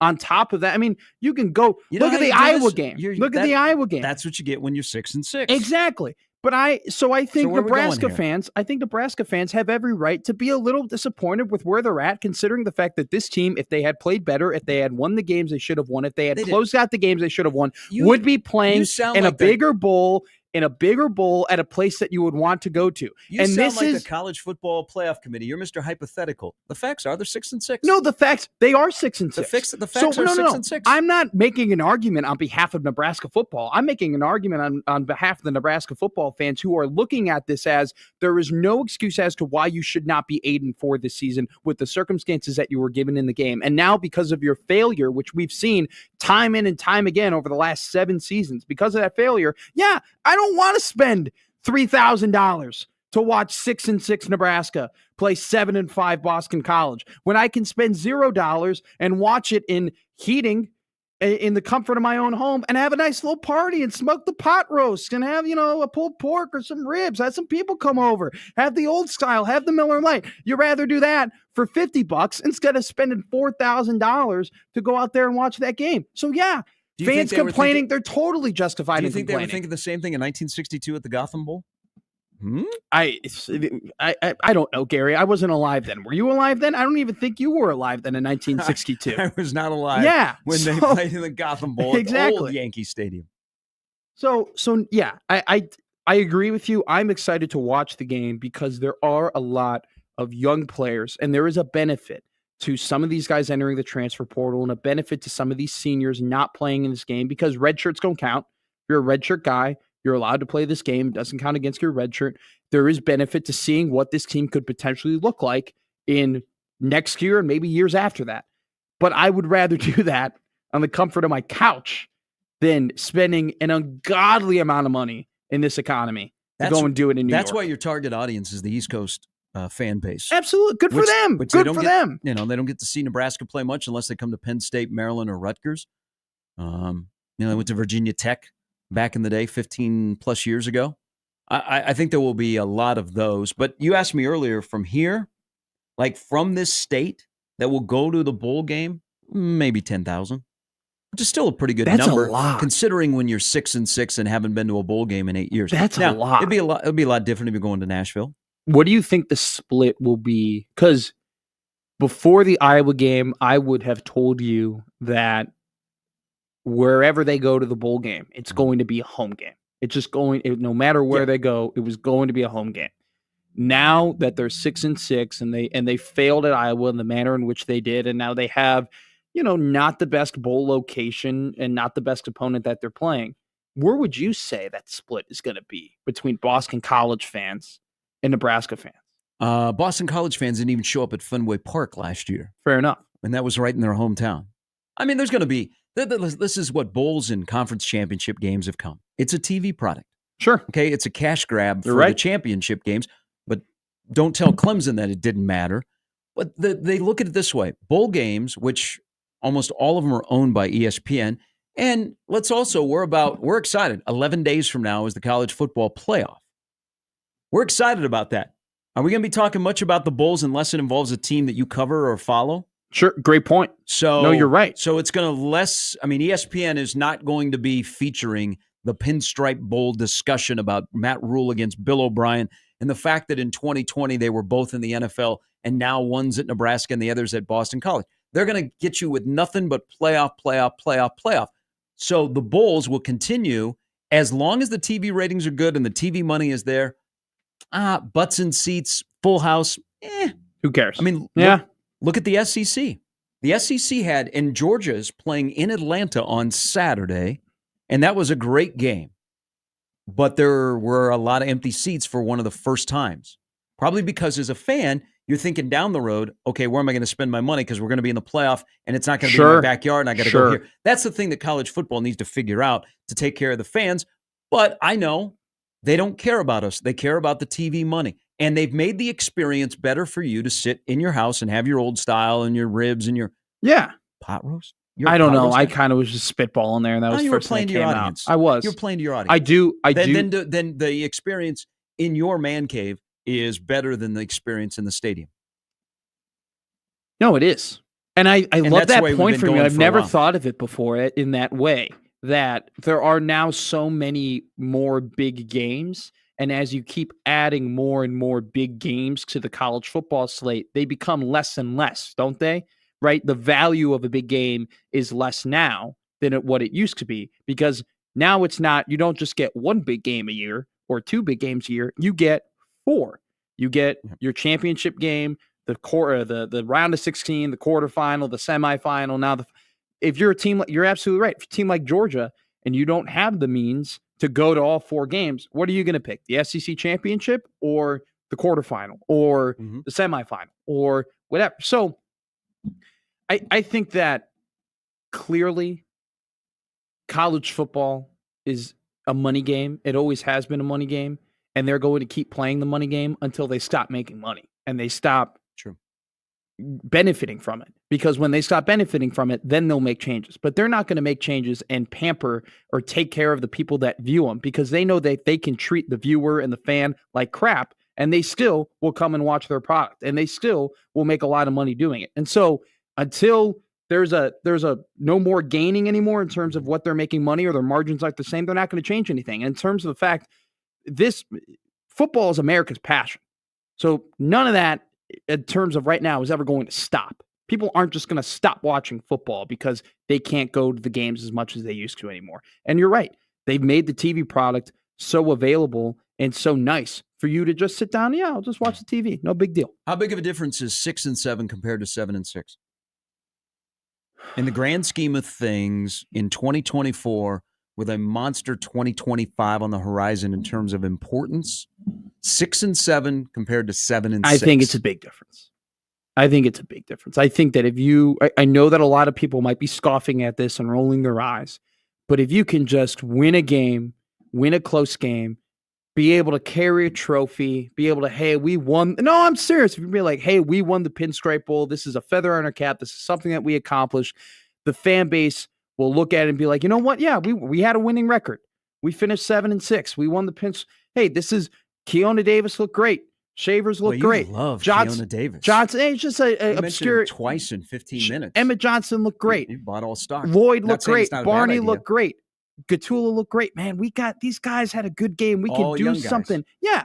This is what this bowl game exactly. is. This is for the young guys, not the old guys. Sorry. All those young guys look good, and you're like, man, they played well. We won. We finished 7 and 6. Matt Rule is going to get on the podium, and he's going to give a heck of a press conference and be like how important this was to winning. There's going to be a lot of motivation. There's going to be a lot of momentum going into next year. There will be, because of just how this fan base is, how this fan base communicates, how they look at things, and how the coach communicates. If they were to lose this game, is there any negative, like is anything going to be different from them losing this game? Like, is there anything bad going to happen from them going 6 and 7? No. But there's a lot of positive that could happen if they won this game. So the bad would be, for example, if defensively they looked really, really bad. Sure, with Butler being the DC. Mm-hmm. That's a great point. But at that point, if Butler, it would only look bad if the defense looks bad and Butler's the DC, and then Rule turns around and says, all right, that's our guy. That's why it would look bad. Hasn't he already done that? Well, he's interim. He's not officially. He's not officially. His title is interim defensive coordinator. If they look terrible and then he makes them full-time DC, then yeah, that would probably be a negative. I think you've already the bowl game would have no bearing on John Butler's future at Nebraska. Now I'm not saying that it would be, who cares if the defense gives up 41 as long as Dana scores 42, but I think you would not judge the result and say, you know what? You gave up 465 on the ground, which would be a lot. Well, they're going to run it. This Boston College team runs it 60% of the time. Oh, it'll be a big boy pull up your pants, Riley Van Poppel, Ty Robinson, Nash game. And Keone Davis. I like your stock. You bought all the stock. He's good. You're like good. He's an athlete. He's long. Bitcoin. You've just gobbled it all up. He's hell of a player. I think before you get to New York and the bowl game and you're trying to decide on your DC, you've already made a decision on John Butler. If one bowl game with a depleted roster where you don't have as much depth determines if you're going to be the DC or not, I question the plan by the head coach. But I think that the fact that they're moving John Butler to the front of the room tells me enough. Really? Yeah. You don't think there's any... I would be surprised if John Butler was not the defensive coordinator here. Okay. I don't have an opinion. I mean, I haven't really been tuned in enough and locked in enough to what's going on there just because I haven't been here in a while, and that'll change over the time of me being here. I want to assure the listener, that'll happen. But you have a better insight. No, I'm just saying you have a better insight on what's happening over there than I do. And so, that's your opinion. It carries weight. I think that, yeah, sure. The negative, Gare, I feel like you kind of just crescendoed your point there. Like if they give up 42 and it's a depleted roster and it's a lot of young guys and it's not a ton. And there's the team the defense that you're going to see this game is not going to be the one that you're going to see next year. They're going to bring in plenty of guys to help out that D. So yeah, if they give up 42 points and they lose the game, I think those excuses will be made and there won't be a ton of stock put into this game by fans to say that they don't have trust that John Butler can be the long-term DC. So in that case, I just don't think it's a tryout. I think he's already had his tryout. But the question was, does a loss against Boston College in the Pinstripe Bowl affect next season in any way, shape, or form? No, it doesn't. Does a win? Yes. Yes, it does. It does. Because this fan base for the longest time has just needed something to be proud of, something to cheer about. And yeah, is this a program, if you want to be the stickler at home, being like, well, back in my day, we didn't celebrate Pinstripe Bowls and a 6-6 season was a total, that's fine. Jason Peter and Will Compton got at each other dude, yesterday. how funny was that? How funny was that? Husker on Husker crime needs to happen more often. I think it's the funniest. But to finish my point, I agree with with what Peter's saying. Like Peter's going to get a knock on the door for killing a man. There's perspective, and we're not in your day anymore. We're in this day. In this day, a Pinstripe Bowl and a win would be good. It would be good for the program. It would mean momentum for the program. This is a program that, especially after this season and the way that they lost these games, they need momentum. God, we haven't had that good of Husker on Husker crime since Scott Frost was the head coach at Nebraska. That was so good. What was the tweet? Like, hey, Will, it's all about perspective. Back in the day, we thought that your bowl game sucked. But he did go with the back in the day. He did. He did. But so was Will. And it's funny to me because Will said that. I'm waiting for somebody from the 62 Nebraska team to chime in about back in the day. It wasn't the Pinstripe Bowl. It was the Gotham Bowl, and it was a big deal. The ghost of Bob Devaney comes out back in the day in 1937. Yes, I was a Nebraska player, and I George Meyer. This game is tighter than a pair of shoes on a rainy day. There's a pair of leather shoes on a rainy day. This game's tighter. Old Curly throws a fastball 78 miles an hour. He's the greatest athlete alive. Ben Otte's going to join us at the top of the hour. We'll sift through some emails. Good chat on the stream today. Are you on the stream? Are you chatting with our I'm streamers? not chatting. I'm kind of just... Oh, so you're a voyeur? Yeah. You're like the guy that goes to the club and just hangs out outside the ropes and just watches? I'm Big Brother. 1984. George Orwell. Do some reading. It's like the only book that I've read in the last 5 years. Good on you. Yeah, I know. It's a good book. Of all the books in the last 5 years to read, that's the one? No, it pertains a lot to what's going on in society. A project a couple years ago while you were a junior in high school? Exactly. Exactly. Off and running. Day one of Gary and Matt on 1620 The Zone.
All right, one game to go in the NFL tonight. It's the Simpsons broadcast. Cincinnati at Jimmy's Dallas Cowboys, who actually have a better record than the Bengals. 5-7 are the Cowboys. 4-8 are the Bengals. Yeah, well, I watched past halftime. Remains to be seen. Will you watch the Simpsons broadcast? It could be probably because it'll be a clown show, much like the Cowboys are. So I might as well watch that. Yeah, your team is brutal. Oh, they suck. They So suck is for a mine. long time. But you know what? I enjoyed my Super Bowls when I was a kid. So there's that. It's the last one I'll ever enjoy. I didn't tell you this. So I left yesterday from my home in Chicago to come here to go to Lincoln because that's where I'm staying for these next couple of weeks before I officially move to Omaha. And my mom goes, all right, what do you think you're going to leave? Like 10 a.m., 11 a.m., noon? Like, what do you think? I go, no. I got to get on the road at like 7 a.m., 8 a.m. She goes, why? I go, well, first play at 3 o'clock. So I have to go. Like, I have to make sure that I get out of here so I can get in front of a TV and watch the Bears game. And she goes, you're joking me. And I'm like, no, I'm serious. And my dad walks in the room and goes, he's 100% right. Like, he's got to get on the road early so he can watch that game. Like, he's like, because my dad, like, I get all this I get from my dad. Like, all this sports stuff and my broadcast stuff, like, it was all from him. So when I tell my mom, he's like, absolutely, 1,000,000%. Like, he's got to go. So I left. I left at 8 a.m. I made great time. I got to where I'm staying. Did you stop at the world's largest truck stop? No, I made a stop in like Dexter, Iowa at a Casey's, and I was like gas and goes. Like, I didn't even eat. I didn't even stop or like have anything to eat. All that to watch a 38-13 game. Thank you, Jimmy. Thank you. That's right there. You got a new head coach bump yesterday. That was impressive. It was embarrassing. It was embarrassing. Like, the first drive of the game, they go and they score in 3 plays. I'm like, this game's over already. And then the kid, he's holding on to the ball too long, takes sacks. The D-line, the O-line's like Swiss cheese. Ryan Poles was a failed offensive lineman, and all he knows how to do is draft and sign failed offensive linemen. You've had one winning season in 12 years. There's hope. That's not true. Part? We were 2018. Shoot, it is one season. Sorry. Yeah. Welcome. Clint texts in. Dookie, Clint, good win by Duke yesterday on the road at Louisville. They were down 14, came back and won. Wow. How bad is the offseason if Nebraska loses 13-10 in the Pinstripe Bowl? Back-to-back cold weather games with Dana Holgorsen, who the enthusiasm for Nebraska football is greater because of the OC than the head coach. If it's 13-10, you go, I think that's a great question from Clint, because I do agree. Because if they lose 13-10, doesn't that benefit John Butler more than sure.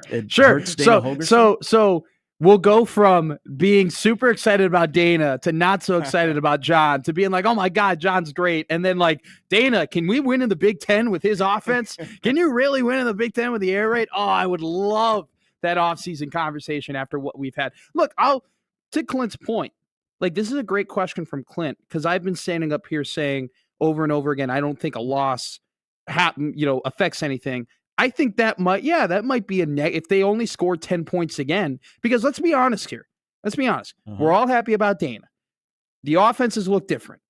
There's no denying that. It's been more exciting. Yes, I've said. The enthusiasm for next year has more to do with Dana Holgorsen than Matt Rule. But at the same time, he scored 10 points against USC? They scored, not even. They had a pick 6. Mm-hmm. Yeah. So they scored, the offense themselves really scored 7, because 3 of those points were set up by a field goal where they went 3 and out. Anyway. They scored 10 points against USC. They scored 10 points against Iowa. They had a 44-point game against Wisconsin. All credit to you. Okay? You can't deny that. But at this point, 2 out of the 3 times, they've scored 10 points. It's like you have a girlfriend and you break up with one and then you get with a prettier one, but the prettier one still treats you the same way, the same terrible, terrible way that the uglier one did. But you're like, oh my God, this relationship is so much better because she's prettier. Like, that's kind of what it is. They treat you the same way. It's just one's better looking. And so you can deal with it more. Oh, he's damaged. That's what it is. Sorry that worked out your way for you. No, but that's not like a personal experience. Okay. Yeah, that's just a good hypothetical. That's a Colin Cowherdism. Thank you. Clap it up. Clap it up. That was a good one. That was a good one. Should we have seen something yesterday of a Pete tweet when Emmett Johnson came back that he agreed to return to Nebraska? Because did you see? Was that the verbiage? Agreed? No, there was no verbiage. Okay. I don't think there will be verbiage, but we have arrived because the portal is open today. We have arrived that now we get tweets of Jalen Daniels has agreed to return to Kansas for his 6th year. Super Bowl. That's a win-win for KU football. But the portal is open. How much faith? Because Nebraska is going to dabble, and they will probably be pretty aggressive. Whoa. Breaking news. Boston College quarterback Thomas Castellanos has officially entered the transfer portal. Yeah, he's the guy that left the team. Oh, he already left? Yeah. He already left? That's not the guy I thought he was playing. Well, They're going to run the ball anyway. He was playing, and then that was embarrassing. Then he left. He left before the end of the season. That's embarrassing. For him or you? For me, because clearly I don't know Boston College ball. Got to be better. Got to be better. I'll be better. Matt Ryan, Gerald Phelan, I'll Doug be better. Flutie. They upset Notre Dame at number 1 in 1993. Mike Roth. It's on YouTube. That's Mike Roth. That sounds like a great accountant. That sounds like a defensive lineman that wears 99 that has a mullet. Steve Strahan. Is that what he was? Damn. Mm-hmm. They used to be back in the Big East. Mm-hmm. Boston College in the Big East. Continue what you were saying before I so rudely interrupted. So Nebraska will be aggressive in the portal, and they have certain needs that they must get. How much faith do people have that Nebraska's operation, now this is where Holgorsen is involved again, so it probably changes the tone of this question, that Nebraska will identify and be able to secure the right player? Because they've had 2 significant areas of misses in the first 2 years of dabbling in the portal. Fanned on a quarterback. By the way, will be on a roster in the playoffs, so good to Jeff Sims. Good for him. And then you could, if you look over the course of 12 games, they fanned on their 2 big wide receiver pickups. They did not live up to what we thought they were going to be. So you've gone 0 for 2. Sometimes before you get a chance to go 0 for 3, the golden bat rule comes into play, and you get pinch hit for. So the faith that Nebraska will evaluate, attack, and secure the right player, and because Nebraska needs in certain areas a star over a supplemental guy. 1,000,000%. But is Nebraska in a position to get a star, a legit star? Not a guy that has potential, but a legit star, and keep them as a star when they are here on either side of the ball. Now the portal will have to be depth pieces because, I mean, in this whole world of the rosters being cut down, you're going to lose your depth. I mean, you're going to lose that big number time. 3 guy that you really wanted to keep that you developed. So is it supplemental or star? Year in and year out, you're going to have to decide, okay, actually, we're really good in this position. We don't need to keep this many guys. We're actually going to have to keep this many guys in other positions or whatnot. What is stopping Nebraska from getting a star? Like, what's holding them back? Is it them winning? Is it their record? Because it shouldn't be money. It shouldn't be NIL. Like, what is holding? I would love to ask Matt Rule that question. Hey, you're not getting the top guy in the portal at this position that you've gone after, right? Mm-hmm. Last year they did go after Princely Omanmiela. They went after him. They didn't get him. What is stopping you, or what's holding you back from getting that type of guy? I don't know the answer. I think the answer to that question would maybe the desire to be in a bidding war sometimes. But if he's that important, you got to go and get him. Yeah, you would not admit that out loud. No, you wouldn't, because you're on the radio and doing these advertisements saying, "Hey, please donate to us. Please give us money. Please help supplement us. We want to put the best guys on the field. Please give us your cash so we can go and get these guys." And then you're like, "What?" I don't think last year, obviously when they came in December, they clearly weren't in a position to go and get a top guy. After last year going 5-7, they still were concerned about building the core group of their guys, building their culture, building their foundation to the point where it wasn't a big need to go and get a star. I think this year you bring up a great point. Now that you have 2 years of Matt Rule, now you have 2 years of culture, they need to go out and get a dude, go and get a guy. And what's stopping them from happening? What's stopping that from occurring? Mike, let's give you a quick example here and we'll get to Grant. Phoenix Jackson is the linebacker from Fresno State who is scheduled to visit Nebraska that's on a big Wednesday. One. Now, I also think it's one of the advantages of going to a bowl game is Nebraska will be practicing while they have portal guys on campus. Most portal guys are like, It's like speed dating. This is what I do. This is what you have. What's the money? Am I going to play? Boom, here we go. Do they get all enthralled by watching a practice and see how guys compete or how things are run? Sure. I don't know. Not every portal guy looking for a new home is the same. But Phoenix Jackson fits a role that Nebraska needs bodies from Fresno State, linebacker, but it's Nebraska, Kansas State, Oklahoma State, and West Virginia. No. What of those four, what would give Nebraska an advantage when you know very little about the kid other than, his last time out for Fresno State, he looked good against UCLA. The only thing that they don't have an advantage in is recent success. And that's a battle that they're going to be fighting. But then do you sell, hey, you could be the guy that puts us over the top? Because I'm sure they sell that. Well, what they'll sell to this guy is, look, John Bullock's gone. Javen Wright's gone. Bayer's gone. Thompson's gone. We don't have a middle linebacker.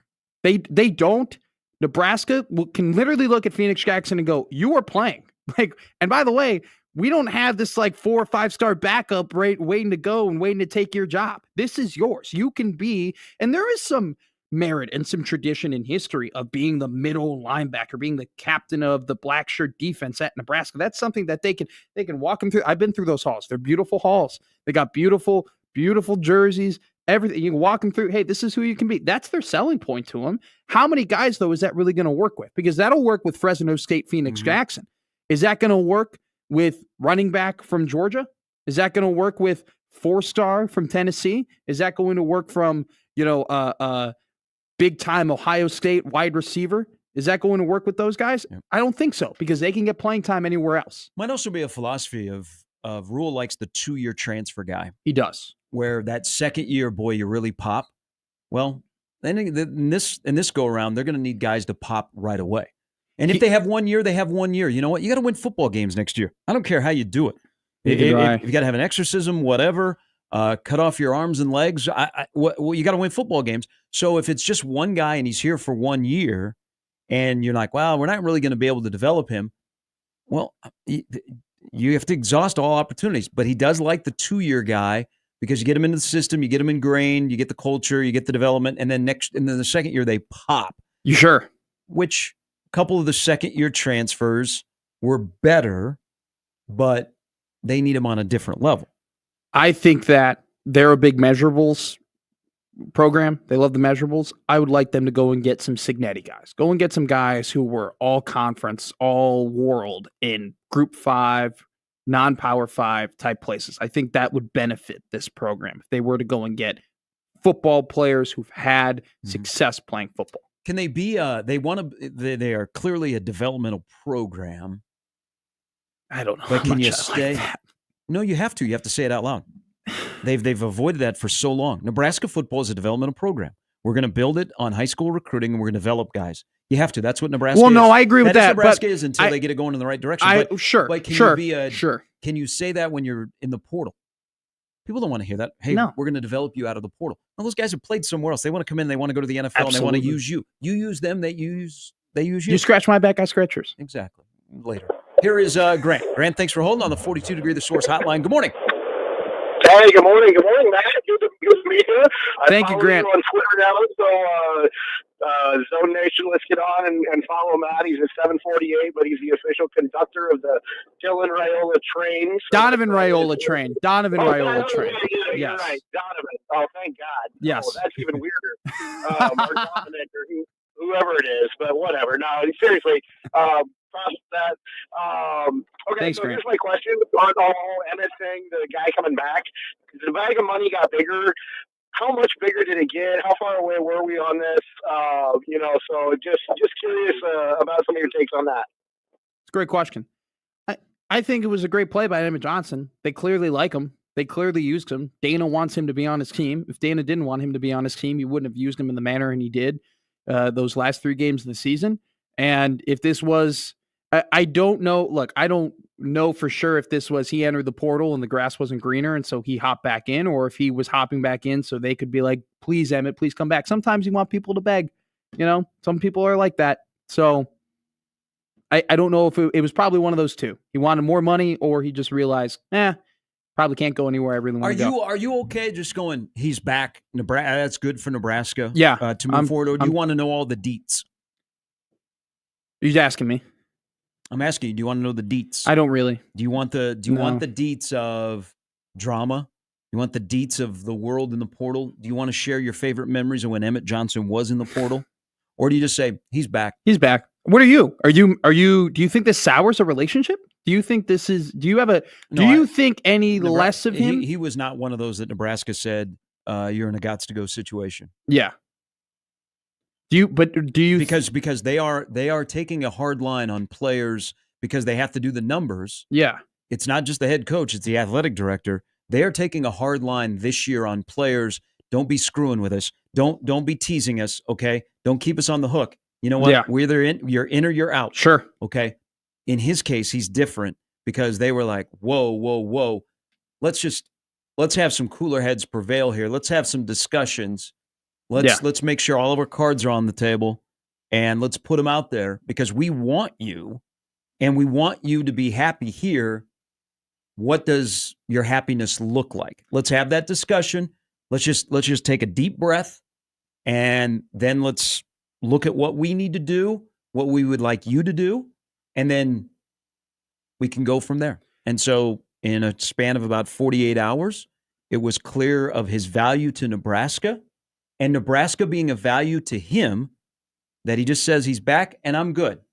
Do you view his but there may be consequences down the road sure. that we don't know sure. of something that happens and you're like, oh man, okay, I'm connecting the dots. Do you view him any less of a Cornhusker because he hopped in the portal and then hopped back? Nope, because every portal situation is different to me. Yeah. That one did not make sense.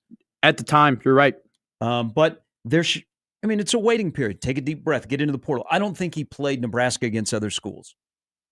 I really truly believe it's one of two things. He's a good running back, good for Nebraska, not a great running back. You don't know that yet, though. I don't think you can say he's a finished product. The guy barely got time. I think the last 3 games you saw he was a finished product. Good running back, not great running back. Nebraska needs NFL running backs. But he was not a factor. Okay, I don't want to say he wasn't a factor, but he wasn't a game changer in the first 9 games of the year. And then in the last 3 games of the year, he was almost the entirety of the offense. That's a massive jump to take. He was good. Best running back on the roster. I need great. I need Emmett to be You don't part know of if it. he's going to be great or not. You can't say he was the 4th string running back 2 years ago. Everyone gets hurt. He's kind of thrown into this situation with a failing offense where everyone knows that all he's going to do is run. Then he gets into this year. They're playing hot potato. They don't know who they really, because they want to honor Ramir and they wanted to honor Gabe and they wanted to help. Eventually, when Dano walked in and said, enough of this loyalty stuff, enough of this senior stuff. They use the word honor. Hello. Yeah. No, we want to be good by these guys because, he's all about, making those relationships and playing the older guys. But when Dana walked in, he looked at the tape and he goes, that guy's our guy. We're going to use that guy. He was great. He took a massive jump. What is telling you that he can't take another massive jump like that again? I just think he's a good running back, not a great running back. And I think Nebraska can find an RB1, and Emmett Johnson is a solid, really good RB1B. Once again, I don't disagree with that. I agree with the argument that they should bring in another guy. I vehemently disagree with the fact that you don't think he can take another stride, that he's a finished product. I don't think he's an NFL running back, and that's fine. I think he that's is. Fine. They need to find those last 3 games. He looked like an NFL running back with his versatility out of the backfield. I mean, they're looking for that now in the NFL, trying to catch the ball out of the backfield. The more things you can do, the better you are. Wait for Tyler Warren out of Penn State, that tight end who can line up all. He's mocked in the 2nd round right now. Wait till that guy. Wait till you get to the combine. He's going to be a 1st-round draft pick because the more you can do, the better. He's going to be a happy guy to get away from his head coach, who is now 1-18 against teams in the top 5. What are they going to do with him? Oh, they're in purgatory. They're in hell. Isn't that a pretty decent purgatory to be in, though? Because Nebraska's been in 5 and 7 purgatory. Especially looking at their playoff path. Hell yeah. Yeah, that's a conversation that we're going to have a long convo about that. All right, quick break. Ben Oddie, Jacob Bigalow, and Evan Bland all still to come on the day 1 of Gary and Matt on 1620 The Zone.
Now things are starting to come together when you have gone all in on the Rizzler and the Costco guys. Yeah, we're talking. I'm so happy that you know who the Rizzler and the Costco guys are. They're awesome. I don't know if I brag about that, but yes, I do. They you like AEW, like pro wrestling? Yes, like they were. Dad was on there. Did you see the pop? You see the pop for the Rizzler? Yep. Incredible. Guy's a superstar. Bring the boom. That should have been your next co-host. I mean, that would have been massive ratings. Massive for the Nielsen rating. Yeah. Nah. He's not that much younger than me. He's only like 10 years younger. That's okay. That's okay. Age is only a number. That's how you act. Yeah, that's what you've been telling yourself. A couple of quick emails here. Emails? We get what? You'll get them soon. I promise. Welcome to the show. Thanks. Zach says everything that Matt is saying about as long as the Bulls are making money, they aren't going to change anything to make it better for the fans applies to the University of Nebraska and their fans. As long as the football program keeps raking in money, then they are going to start acting like a big boy. Then they aren't going to start acting like a big boy program, Ohio State, Oregon, Texas, Michigan, which is why Rule and this crap program are going to promote position coach Butler as DC instead of bringing in an experienced, qualified DC. Yeah, I think that Rule and his staff are kind of detached from the whole Nebraska football raking in money. I think those are two separate entities. I think that Rule is Rule, and Rule will do what Rule thinks is best, and whatever the athletic department is deciding in terms of how much hot dogs and waters and popcorn cost is two entirely separate things. Chris writes in, sounds like we need to take Matt to some real South Omaha bars. Dude, I'd love that. That's the thing. Hey, call in. What is it? 402. I know 1620 is the last 4 digits of the number. They used to have it up in the. There we go. It's on the screen. What screen? Your computer screen. My computer screen. 402-951-1620. 402-951-1620. Yes. Call in. And Tell we're me a back. bar. Like what bar? Like when I move here. Like Yeah, what should I be? Where What should should I be Matt go? hitting? Who's got the best deals? Tuesday margaritas, Wednesday sours. What do we do? Where am I going? Let's get him some bad the food tin takes while we're roof. at it. Where there's the Daisy Cutter. I don't know. Where am I going? I mean, The what? I'm just making up The Daisy? bar. The Daisy Cutter. These are places in Skokie? No, Daisy Cutter's a great IPA. You ever have a Daisy Cutter IPA? I've not heard of a Daisy Cutter, so I've not It's had it. awesome. It's great. The Tin Roof is a bar, and it's like a Texas ska bar in Chicago. It's a ton of fun. It's like country music and stuff like that. The Great. You ever been to Houndstooth, Wrigleyville? No, but I've walked by it. Yeah, that's like a Okay. Bama bar. That's awesome. You should go next time you go to Wrigleyville. Go to Houndstooth. It's a ton of fun. There's other places I hit before. What do you would hit in go to Wrigleyville? that. I always go to Murphy's. Yeah, got to. I mean, I always go because to I know Murphy's. a couple of the bartenders. in Do there. ya? Yeah, I've known them for a long time. Yeah, my dad loves Murphy's. We Just get a burger and a brat. Slide in and go all the way to the back. Yeah, no, by the replica. Mm-hmm. It's great. Good place to hide. Yeah. People always kind of congregate. Are you near like the a front. cat? You like to hide. You're not like a dog. You don't like to play. There are some places for bars here in this town where you can go and hide. Yeah. Like you might go to a place and you might run into somebody and go, oh, that person's really famous. They go there to hide. There's good bars in Omaha to hide. Okay. You want to enjoy a drink? You don't want to be bothered? We'll have to off air. These are right up your list. alley. I'll get your list. No, these are. I told you. I Yeah, love sold. a crappy bar. Yeah. Ben Ottie's coming up here in a little bit. I do want to mention something. Unfortunately, over the weekend, news came out of the passing of Howard Hawks. And for people that know, and I refer to him as Mr. Hawks, I can't say that I've had a lot of interaction with him, but I have spent some time with his son, Neil, and did spend some time with Mr. Hawks. And we lost in this community a gigantic titan, somebody who absolutely loved the city of Omaha and the state of Nebraska. And he would emotionally, physically, financially supported so many causes in this area. And he adored, whether it be the College World Series, just the city of Omaha. And it hurt to hear his passing. On the Omaha men's basketball staff, there is a connection to the Hawks family. And so it was a rough weekend for Keenan and for a lot of people that got to know Mr. Hawks. Here's the other thing about how much of an impact he had. And very, very nice, just welcoming gentleman who loved also Creighton, UNO, and Nebraska athletics. And there are so many things for this man who was a very caring and innovative leader in this community that he did that no one will ever know about. And he wasn't doing things from the philanthropy side for people to give him credit. He just did it out of the generosity of his heart and the fact that he cared for Creighton University, Nebraska Omaha, and the University of Nebraska Lincoln. And that one stings. He was a prominent person. He was at the Nebraska Creighton game, I believe, with his Jasker pullover on. You know, his wife had just had hip surgery, and Mr. Hawks passed away on Friday. But we lost a really, really good one. Somebody who, you know, took care of Creighton men's basketball, allowed them to do things at that level. And he also, you know, he's a big reason why Adrian Dow is the athletic director at UNO, because he believed in Adrian Dow and knew him from Creighton and said he'd be the great fit that he is at Omaha. And then the other thing, first time Matt Rule ever met Mr. Hawks, they were having a discussion. And, you know, sometimes when you get a job in that role in this state, they say, oh, you got to meet Mr. Hawks. And then you're like, oh, you know, because everybody knows about Mr. Hawks. Matt Rule and Mr. Hawks had a conversation, and the next thing you know, and I think I'm okay to say this. The reason why some players' families that live a long way away from Lincoln are able to go and watch their sons play football at the University of Nebraska, whether it be in Lincoln or on the West Coast, is because of the generosity of Mr. Hawks. And that's probably something that people don't know, but he just wanted to do things for the city of Omaha, the state of Nebraska. Young people didn't want any recognition and just went about his business. And that's a big loss for all of us. But a hell of a life, gigantic, as I mentioned, titan in this community. As there are a lot of people that have memories or interactions with Mr. Hawks, and I know that he will be honored here in the next couple of weeks in a way that is appropriate for his impact on the city of Omaha. So I wanted to mention that.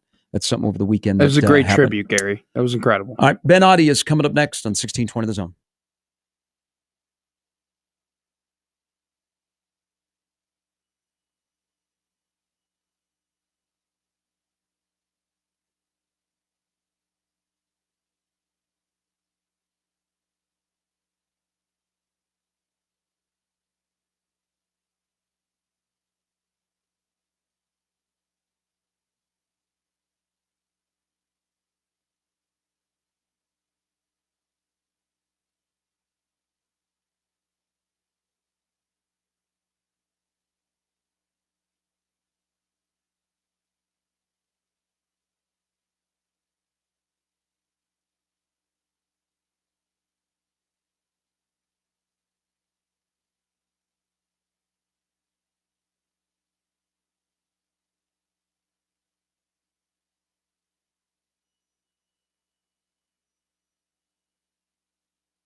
All right, hour number 3, day 1. Gary and Matt with all of you on 1620 The Zone.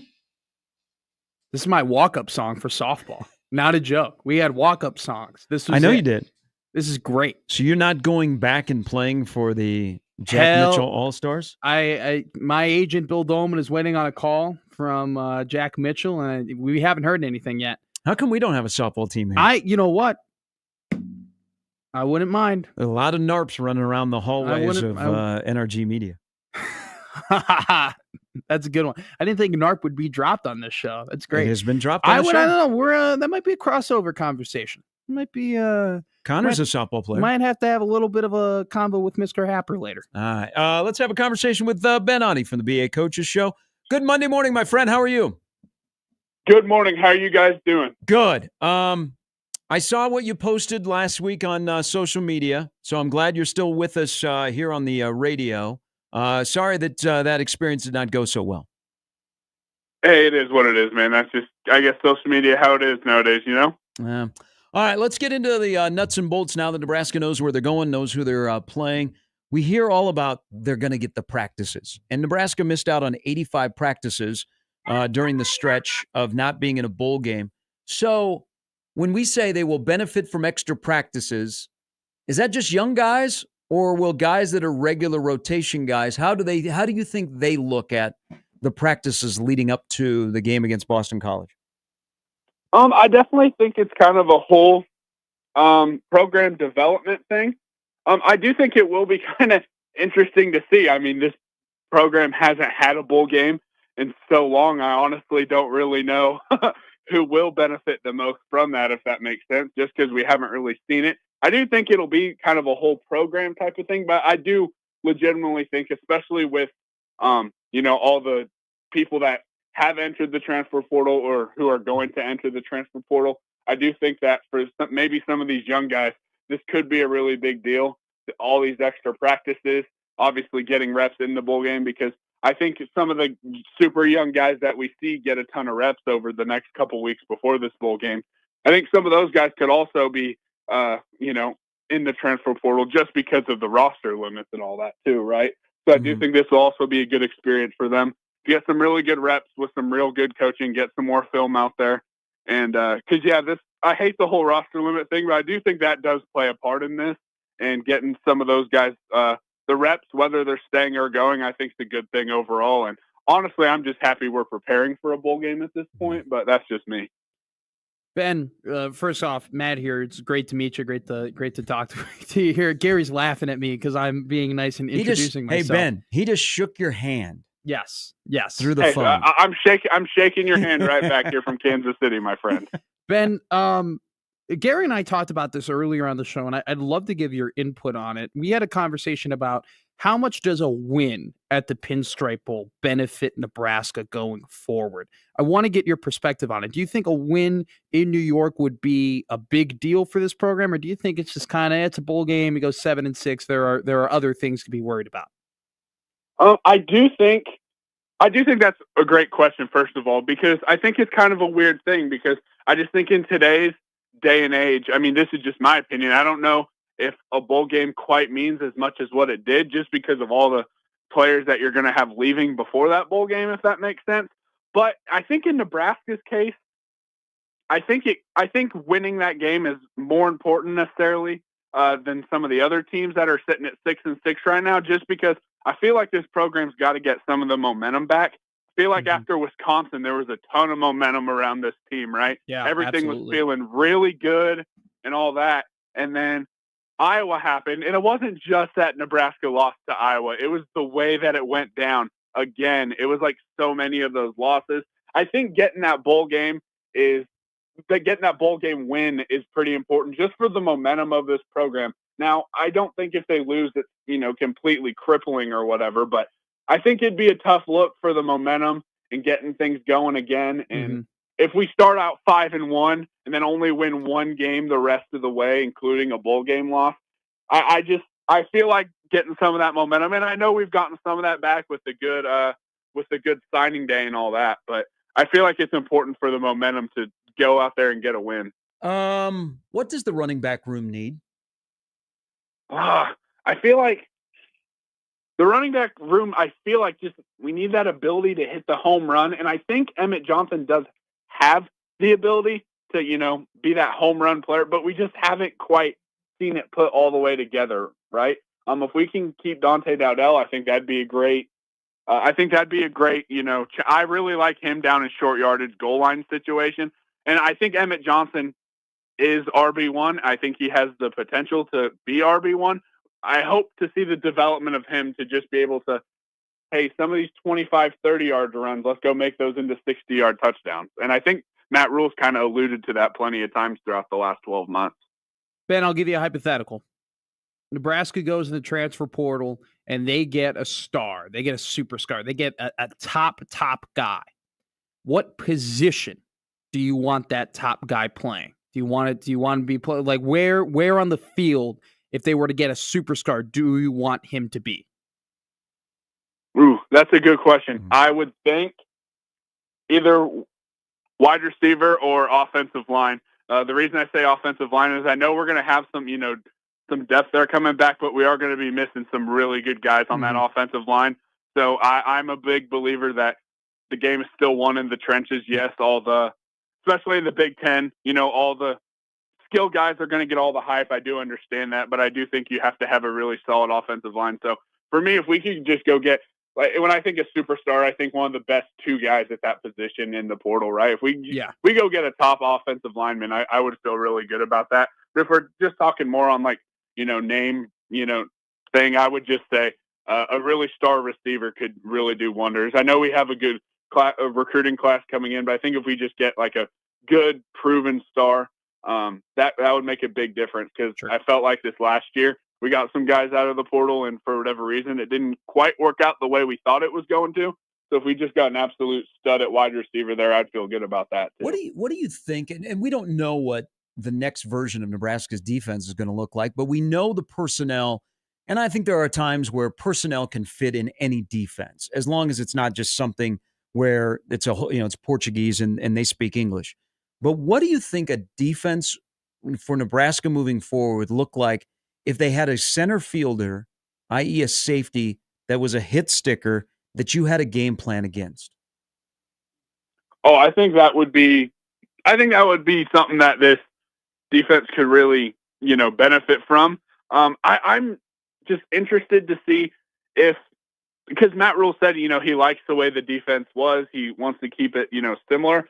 So I am curious to see what all of this ends up looking like. But yeah, having that center fielder, that would go out there and just absolutely light people up. That would be something that it's going to be just hard to game plan, because it's hard to game plan getting that offensive line past that second level, especially.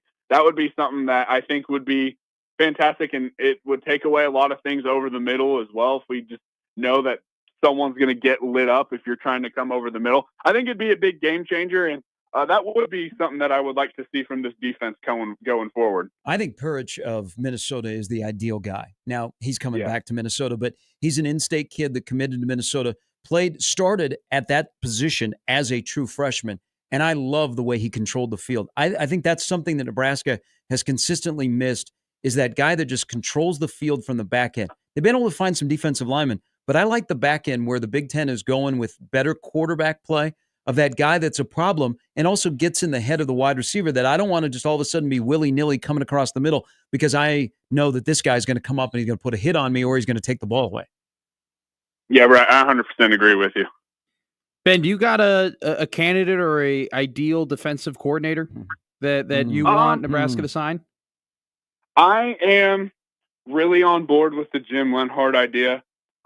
That's just me. I think that'd be good. I keep seeing Scott Simons from SMU. I know that they didn't start the game well on Saturday, but I know he's had a very good resume. I've seen that name floated out there a ton. Obviously, there's a lot of smoke around if it is internal. It goes to John Butler. Would you be disappointed by that? External.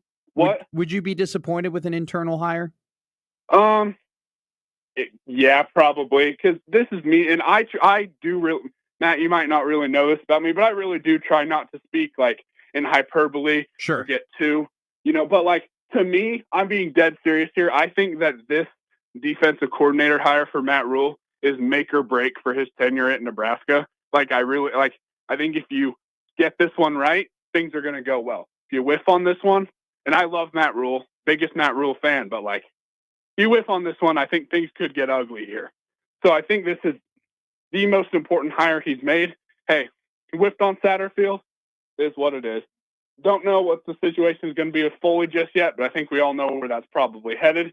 Hey, you got to get this defensive coordinator position right. We can't whiff on this one. So I feel like if we go get the big name, that would be great. If we do go internal, personally, I'd prefer Rob Dvorak over John Butler. That's just me personally. I like that a lot. I do. I like Rob a ton. I totally agree with you, Ben. I think that's a good shout. Yeah. That if I trust Matt Rule. I think he's going to do what he thinks best. But if we do go internal hire, my pick would be Rob Dvorak over John Butler. But hey, first I would prefer an outside hire of one of the big name guys. But hey, we'll see. We'll see what's coming. So whoever it might be, and John Butler has the first crack at it. More important what the defense they run or the ability of a DC to command a room, stand up in front of a room of defensive players, and they are nodding their head. They are listening to everything you're saying. Oh, it's very important to get those guys that are listening to everything you're saying and just go out there and play super hard for you. I know that's kind of a cliche thing, go out there and play hard, but I do personally very believe that a lot of defense is just going out there, knowing your assignment and just going out there and playing hard and making plays. I really do believe that's just a big thing for defense because I don't think there's a ton of defensive schemes out there that are just bad, right? Obviously, everything's going to work on paper. So if you get guys that go out there, execute their assignment, and just play hard for their guy, and whether that guy is their position coach or whether that guy is their DC, I've seen a lot of really good teams just go out there and play hard for their guy, get everything out of their ability to play football. And I think that's going to be a very important piece to this. And one of the reasons I threw that out about Rob Dvorak is I know those guys play hard for him. I know that those guys, they love him. So that was one of the reasons I throw that out there. And I'm not saying they don't for John Butler, I guess, but I'm just saying I've heard so many times how hard they play. And we saw a lot of times how hard, this group has played for Tony White. So I think getting that right going forward is a big deal. Ben, Gary and I have talked a lot about, this upcoming Pinstripe Bowl and how it's a young guys game. This is a game for the young athletes. This is their spotlight to show that, hey, this is, some of the things that I can provide for the next coming years. Are there any young guys specifically that you're going to have your eye out for watching them play Boston College? Off the top of my head, not necessarily. I really would like to see, this is kind of a cop-out answer, but just the entire, defensive line of these young guys. I want to see, who really steps up to me and who kind of really makes an impression on me. Because I feel like a lot of the guys I was kind of looking forward to seeing in the bowl game might not necessarily, be here. I'd really like to see a guy like Riley Van Poppel, see what he can do out there. But I know it's kind of a cop-out answer. But honestly, I want to see who stands out to me in that defensive line just to see what we got. Obviously, I know we're going to have Nash and Ty go out there and play a ton. But as we know about Nebraska's defensive line, they rotate through a lot of guys. So with some of that depth going, I will be interested to see who kind of stands out for me. Hey, let's shift here before we get you out of here about the Big Ten. So Oregon is the number 1 seed, but they're kind of penalized for being the number 1 seed because of who they would face in the next game in a neutral site compared to, let's say, Penn State. But Oregon beat Penn State on Saturday night in Indianapolis. How scary is Oregon moving forward for the other 17 teams in the Big Ten? Oh, I think that is, for me, when I was watching that game against Penn State on Saturday, that's just I just feel like a matchup nightmare of just how fast they are in all three phases of the game. Yes, they've shown the ball, you can maybe move the ball on them, but they just play super fast and super hard on both sides of the ball and on special teams too, right? But for me, what scares me with Oregon is just how fast they play offense. Even if they're not going the super mega fast tempo, it's hey, they have the ability that we haven't seen really at Nebraska, kind of like what we were talking about earlier. They have the ability to turn a 7-yard gain into a 70-yard gain. And that's just the things that give defensive coordinators nightmares. So I think they're a tough matchup for anybody in the country, but especially the Big Ten. You got a are they your pick? Who's your pick for college football playoff? Who do you think is going to win the national title, Ben? I feel like that's kind of the safe pick. I am actually going to end up going with Georgia. Wow. That's my pick. I feel that, little bracket thing on the ESPN little challenge that they started this year, fill out a bracket. I think Georgia's path to the national championship is considerably easier, which I think is something that's going to need to get fixed with this 12-team playoff going forward. That's a whole discussion for another day. We could talk about that for a half hour, but sure. I do think that is something that needs to get switched up. So that's part of the reason is I think Georgia's going to have kind of a cakewalk into that national championship game. Ben, great stuff. I appreciate it as always. We'll get into the playoff next week and also a little bit more on how you look at the matchup between Nebraska and BC. Awesome. Sounds good. And congratulations on your guys' new show. I look forward to see where mornings end up going. Thank you, Ben. Appreciate it. I don't think we know. We don't know as much as you do, Ben. That is Ben Audie from the BA Coaches Show. That was great. I'm going to be honest with you. I've never talked to Ben before. No, and I didn't even know who he was before the show, and I think that more people need to know who he was. That was a great interview. Do you know him now? Well, yeah, I just follow him on talked to Twitter? him for. Oh, I will. Yeah, let me go ahead and do that. I'll do that in the break. But no, great. What a great interview.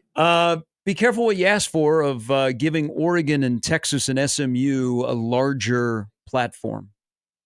Oregon, and I'm all in on Dan Lanning.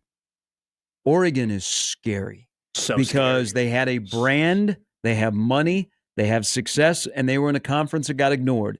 Now they are in a power conference with all of those same things, and they are going to take off. They are right in the mix with Ohio State, Michigan, Penn State in that discussion, and they haven't been here even a full year. No. Texas is the same way. Now, Texas was a monster, but Texas was in the Big 12. Now, all of a sudden, Texas is in the SEC. So you put Texas in the SEC, Oregon in the Big 10, and you got two brands, one much newer than the other, but lots of money. I mean, more money from God. And now they've got the use of the SEC and the Big 10. The other thing, and this just isn't recency bias because they're in the playoff, which they deserve to be in the playoff, in SMU. SMU is scary because SMU bought their way into the ACC. Yeah. And SMU has so much money. They have alums, they have donations, they have NIL, they have facilities. They are in Dallas. SMU is going to be very, very scary moving forward in football and other sports. People wondered, because I did the same thing, and he's a friend of mine, when Andy Enfield left USC. And I know Andy from our time together at Florida Gulf Coast University in Dunk City. And that's how we got the USC job. And every time I've talked to Andy, he liked Southern California. He liked USC. The transition into the Big Ten, he wondered about. But then he left to go to SMU. And when I saw that, I was like, what? And he was maybe a little bit on the hot seat. But I'm like, why would he go to SMU? And I asked one of his really good friends, who is now on his staff, and he said, man, you don't know what we're getting into. Yeah. We saw this, and all Andy saw were dollar signs and a league where they're in the ACC. And he said, we're gonna do big things at SMU. And then I've kind of watched their football program and knowing a little of their background. Oregon, Texas, SMU have benefited from the jump to a different conference, and they're going to be scary. It'll be absolutely scary.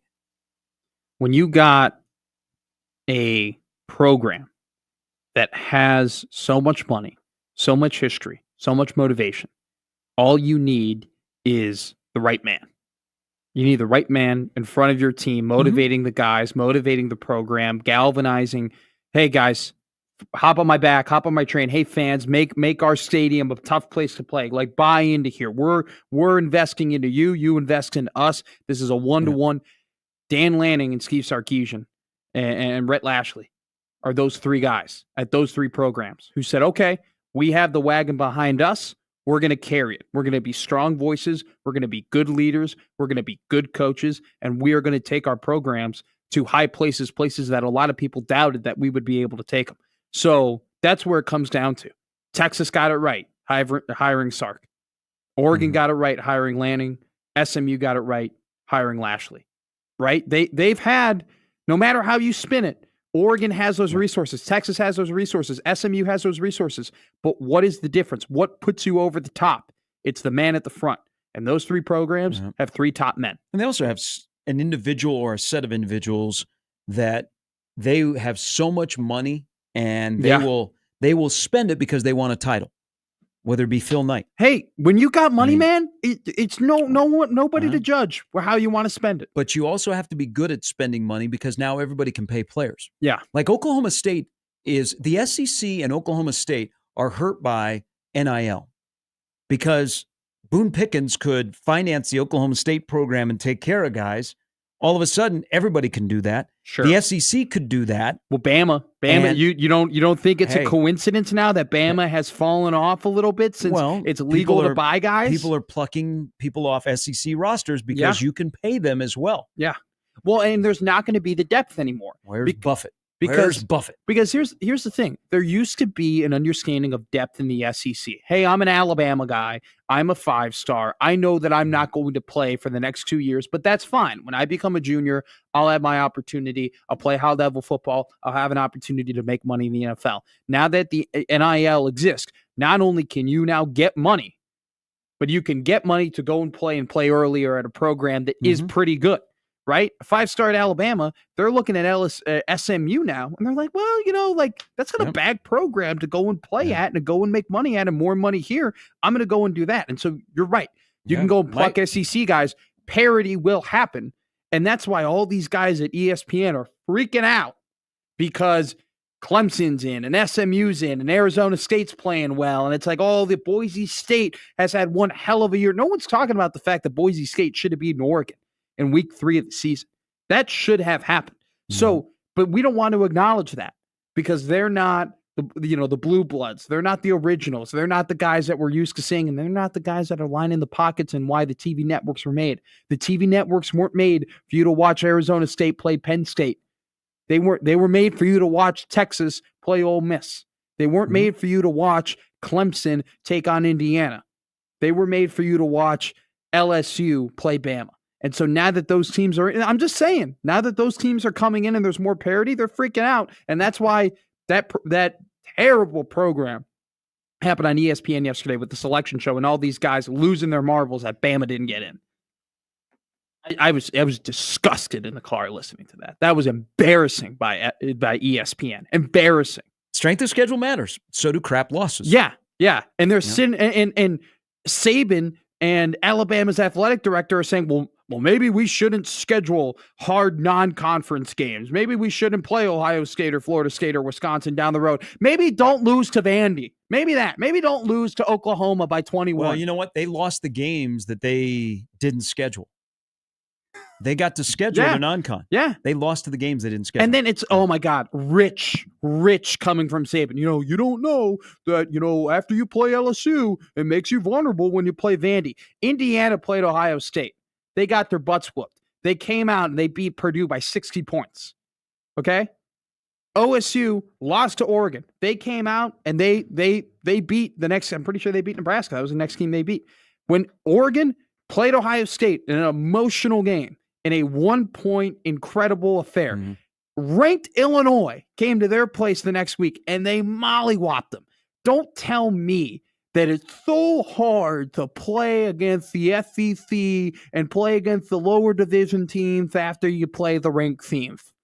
You lost to Oklahoma. You suck. Saban doesn't have a lisp, or is that you? That's just me being a doofus. That's just me, like, I was my about to doofus ask, voice. what happened with Jake okay? Paul? You're having an out-of-the-body experience that was my over there? doofus voice. No, because they're all doofuses. That's just strong language from you on day one. They're all doofs. What do we got to look forward All to? of them. Evan Bland of the not all of them. At ESPN, a lot of them are doofuses. I don't think I'll ever get hired there now. You just came Just talk about you just LeBron and the came from Cowboys. ESPN. I did just come from ESPN, Yes. but we were different. We were a different area. Now we're Same doing- corporation, different Hey, division. You're going to be great in this business because you're already backtracking. All right, Evan Bland. I'm really good at kissing butt. Evan Bland of the World Herald joins us next.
All right, rolling through day one of Gary and Matt with our friend from the Omaha World Herald, who is thinking about places to visit when he heads to New York City. It's Evan Bland. Good morning.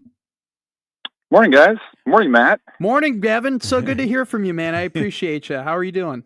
Hey, I wish we were talking about Juan Soto signing with the Cubs. Unfortunately, we can't do that, but there's all kinds of other things going on. What a great weekend we had, Evan. Seriously. I mean, what didn't happen? But Soto signed. Look, I wish Steve Cohen or someone would buy my favorite team. Seriously, what I would do.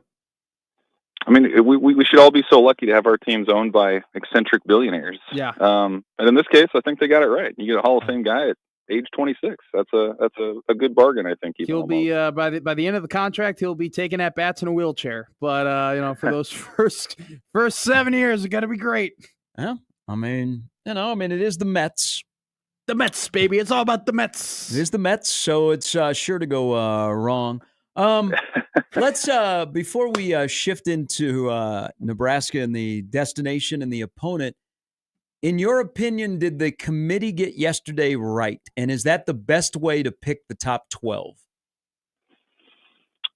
I did think they got it right. I mean, the big question, of course, was Alabama or SMU, and I thought SMU's body of work was better. Of course, the off-season debate's going to be about strength of schedule, and I didn't really get Alabama coming out and saying that they have to reevaluate how they schedule, because their issues were in the SEC and losing to Vanderbilt and losing to Oklahoma, and to say that strength of schedule didn't matter is silly, because without it, the 3-loss Tide wouldn't have even been in the discussion to begin with. So I think it was factored in, but you can't lose to the teams that you did lose to. And then SMU has a very strong showing in the title game, very nearly won it, didn't quite, but makes the field anyway. I kind of feel like in future years, maybe you just seed the thing 1 through 12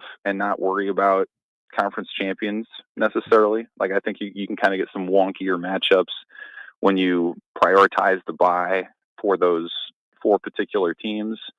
So maybe that's something you look at in the future. And, but all that said, you look at the 4 games coming up in the opening round, and man, there's some entertaining stuff. And what I love about it, and I think a lot of people maybe in our part of the country love about it, is all the games at the cold weather sites. To see a playoff game at Penn State, and to see Tennessee have to go to Ohio State, and Notre Dame getting a home game, like it's cool. And I think it'd be even better if you had some of those SEC teams coming up and playing in the snow, and it really does sort of add a different layer to it. So certainly, I think there's things that you can tweak, and they're going to already be talking about expanding the playoff in future years, especially I think if conference championship games go away. It seems like their function becomes harder and harder to see in this expanded playoff era. So maybe that weekend gets replaced and this thing expands further. So it feels like the format that we have right now is sort of like a test case. It's in transition. I do think it can improve, but there's no arguing just how exciting I think a lot of these games are going to be here in the next few weeks. Alrighty, Evan, we'll go from the college football playoff to the Nebraska Cornhuskers. Big news yesterday. Emmett Johnson was in the portal, does oops, and not an oops, but does what do you call that? When Clear ahead. Clear ahead. And says, all right, you know what? I'm not going to go in the portal. I'm going to go back to Nebraska. How big of a deal is it for EJ to come back to this offense and to this team? Yeah, I think it was real important.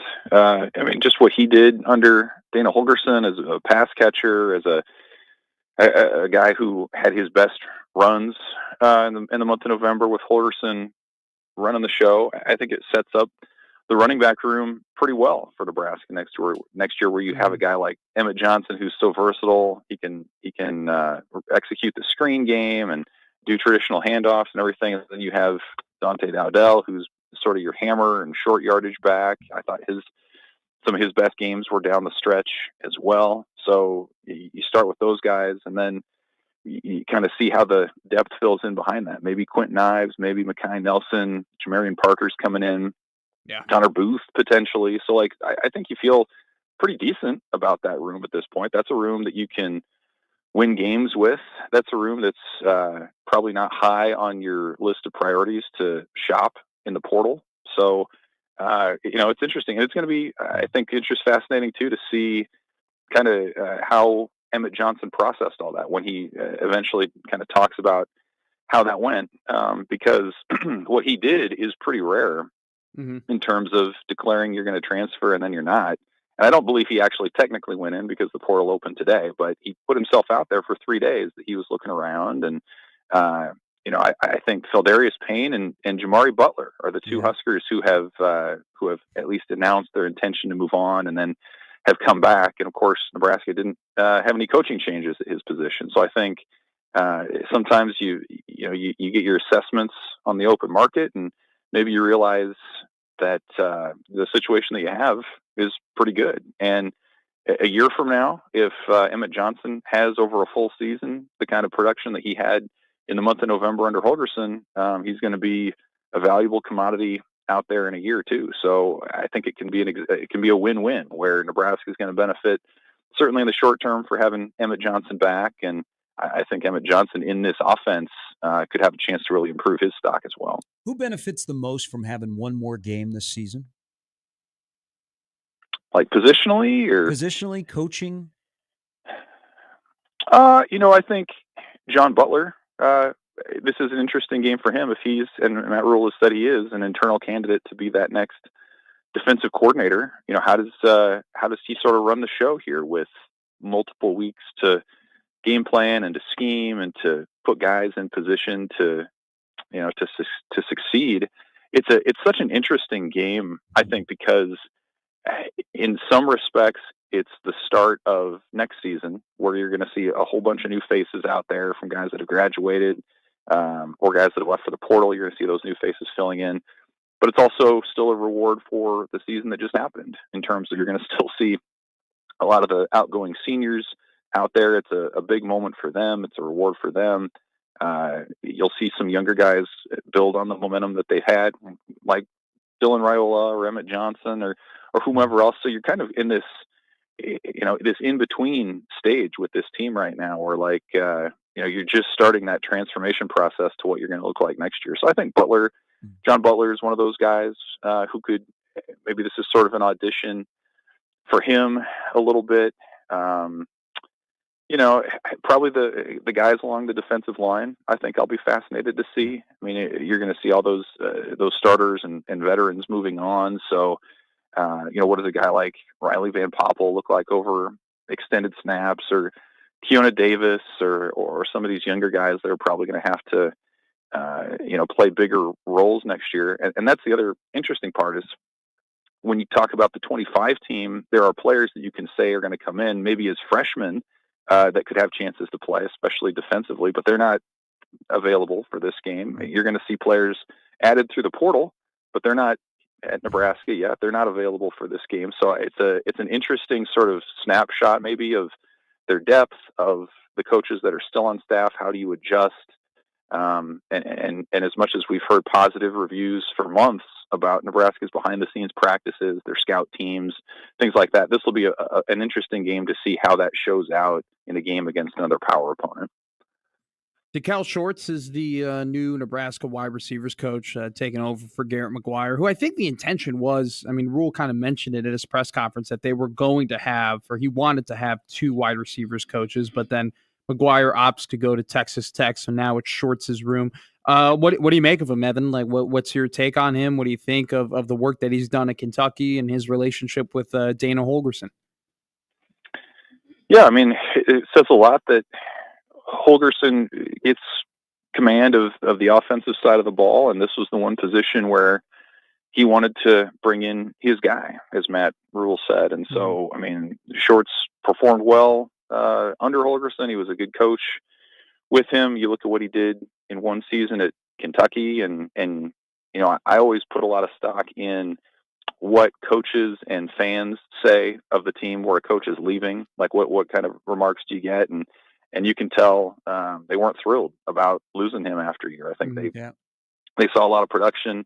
And then, of course, multiple playmakers from from that position at Kentucky move on. Dane Key appears to be, a primary target for Nebraska now, out of the portal. So maybe there's an added benefit that comes from that spot. But, Shorts was a guy who had a little time in the NFL, who was productive in college, who knows Holgorsen and what he's all about. I think by a lot of accounts, he's been a decent recruiter.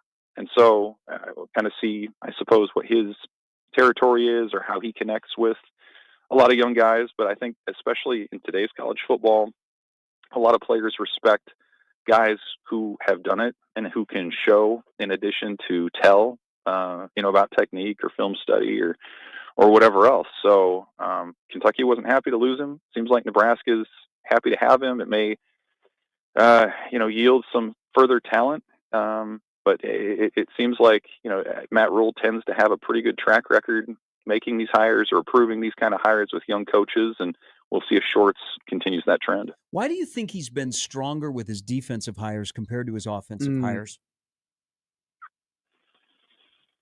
I think that's kind of where his heart is. I mean, that's where he has maybe he's pretty balanced as a coach in terms of his history, but that's where I think he has had the most success, where he's had the most experience, in the past. And we did see that show up, right? I mean, especially with the issues the offense had this year and moving on from Marcus Satterfield, I still think one of the quotes of the season was Rule essentially saying, I tried to fix it. I couldn't fix it.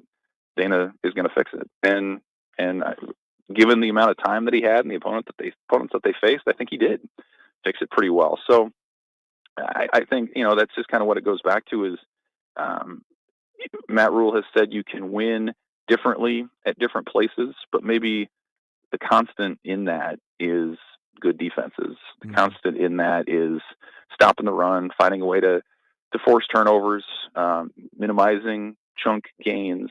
Like that's, and you could hear Rule speak confidently about that, where he's like, I didn't want Tony White to leave, didn't want Terrence Knighton to leave. He said, but I've had a lot of defensive coaches. We're going to play good defense. That's just kind of how it's going to go.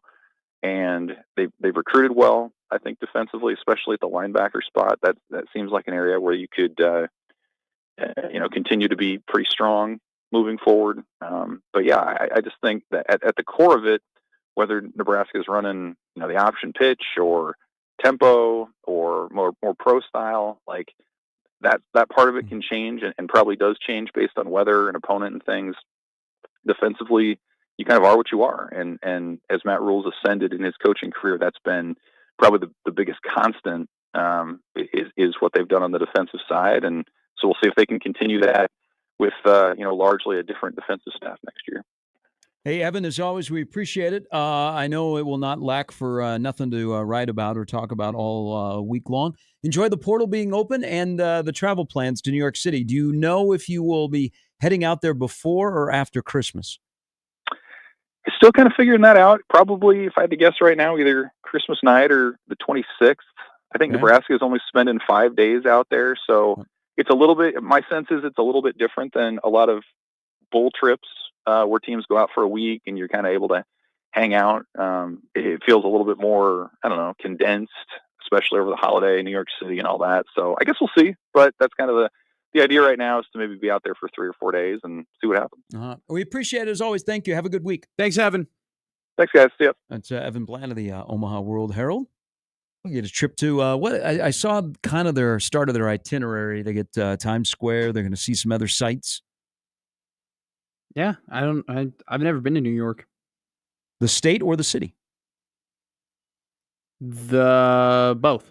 Okay. Yeah, never been out there. I went out to Boston. I've been when I was young, went to Fenway. Not the same as New York City, I'm just acknowledging that I've been to the East Coast. Chicago guy who's been out to the East Coast.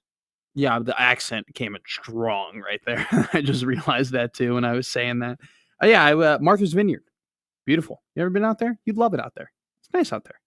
I'm more of a Napa guy. You are Florida. Are you Marco? What do you like better, Marco or Naples?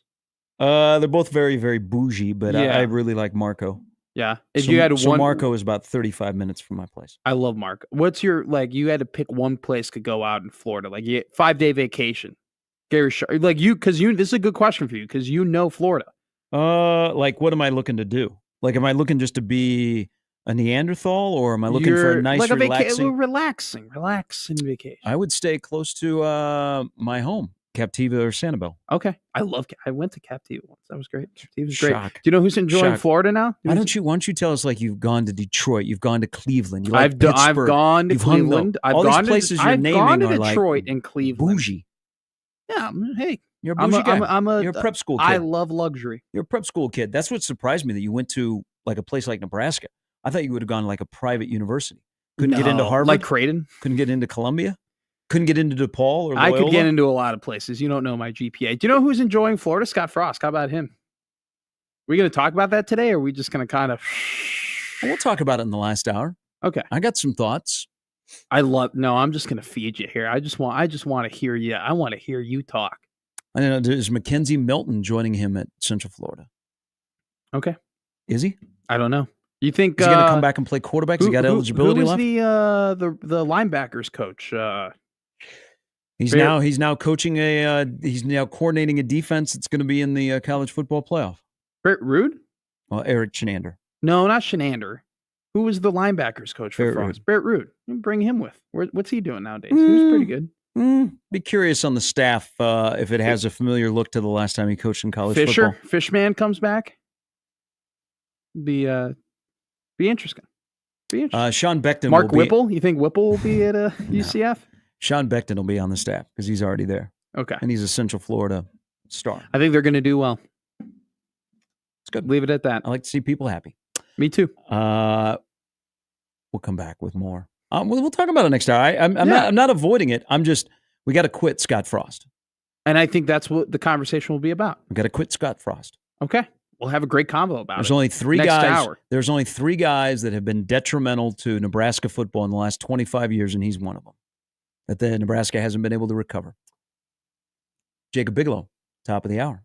16:20 The Zone.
Hey, I just got a email from Kitty Purr.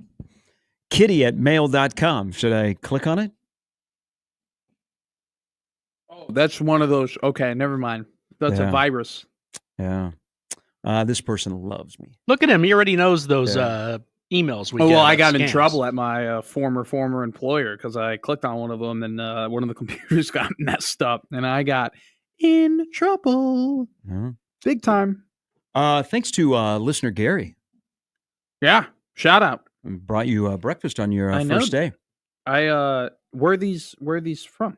These look great. This is some of the best. Look at these StreamYard. Look at that donut there. That's a nice donut. You know how thick that thing is. You will come to find out Gary has really good taste. They're really good. Should I not be eating on air? No, you're fine. A lot of people, that's what people love that. To see people eat on air. We've drank beer on this show. And this is a station that we drink beer on the show? Sometimes. Yeah. By the way, Gary, there's a couple beers for you in the fridge that one of our listeners stopped and brought by Friday. I heard that.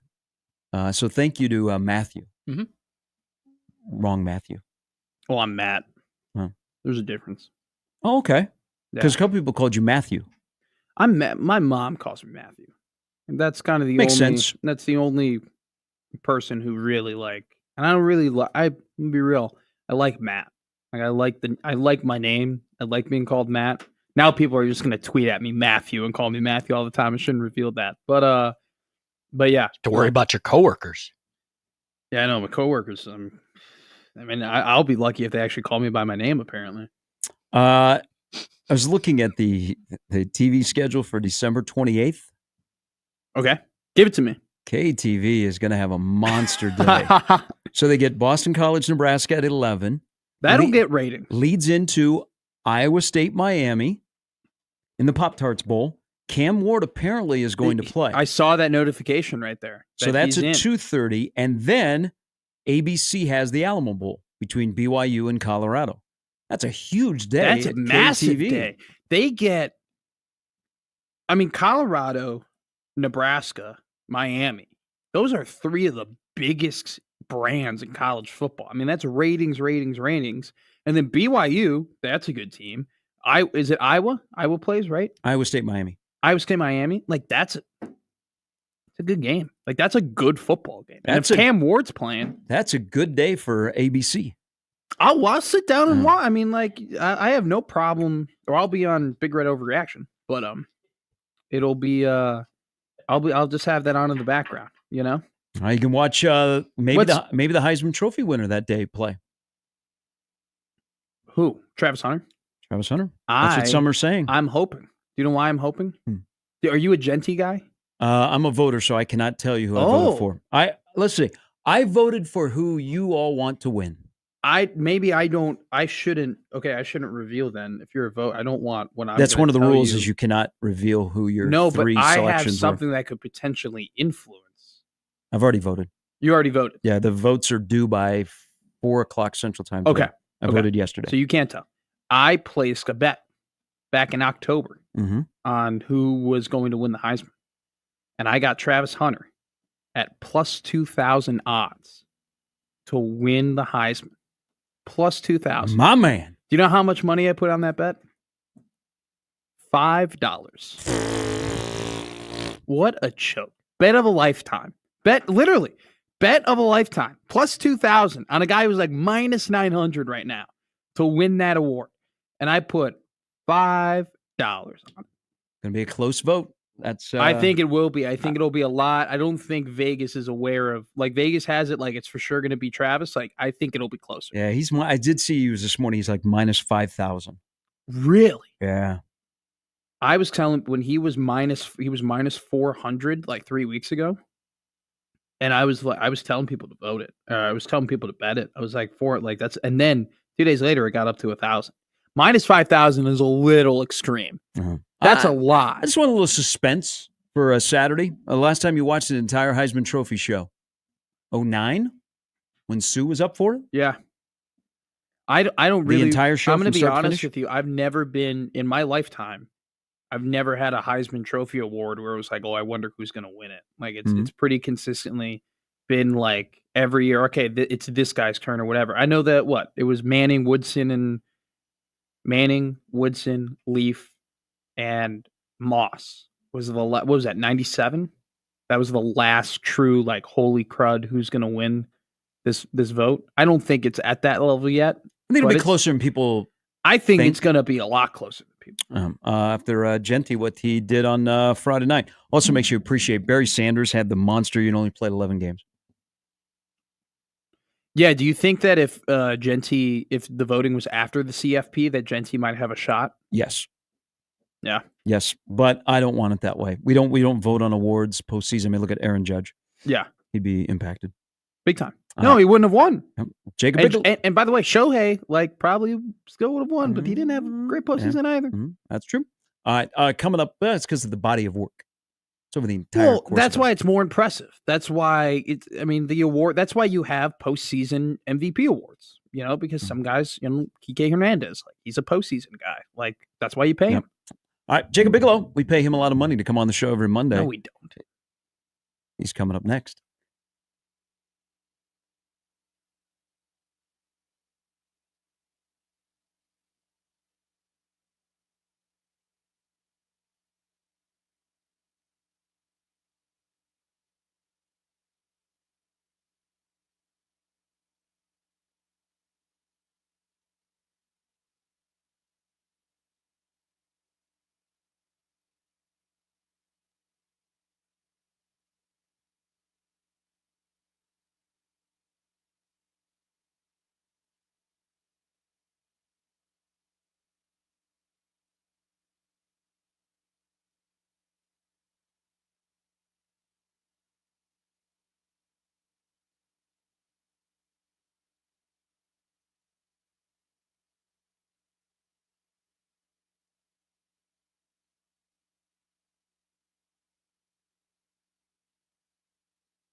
All right, time to talk to our friend, OUR.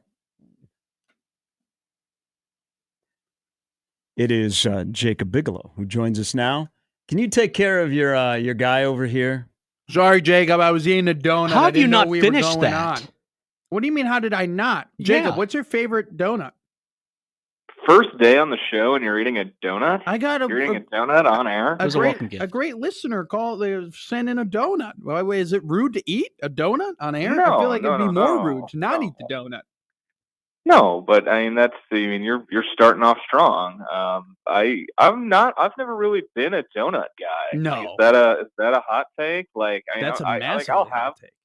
Like I'll have one, but I'm not like itching for a donut ever. Like if they're around, I'll have one, but it's not like something I'm going out of my way for. Yeah. It's kind of like a mint at a restaurant. You're not begging to have the mints after you leave, but it's like if they offer, might as well have a mint and a toothpick while you're Yeah. Similar vein for sure. Yeah, of course. Hey, have waited this long. I like to see people happy. I think a Nebraska guy that was meant for Nebraska is more at home in Orlando, Florida than he is in Lincoln, Nebraska. And that's fine. What were the shoes that he was wearing yesterday? Oh, the shoes. That's what I'm okay. So those were some Jordan 4s that go for around $3,000 due to them being a collaboration between Jordan and Cause. They came out in 2017, so when he had things rolling at UCF, but you don't really usually pull out a $3,000 pair of Jordans unless you're in a pretty good mood and you're feeling pretty good about things. So that was a pretty good indicator when I saw that picture of him getting off the plane yesterday in that pair of Jordans. You're a shoe guy like that? Like, that's impressive. Yeah, I mean, I dabble. Yeah, I dabble every obviously. now and again. Talking about dabbling. I wonder. But wait, one quick thing. I wonder if UCF will be going to the Jordan brand.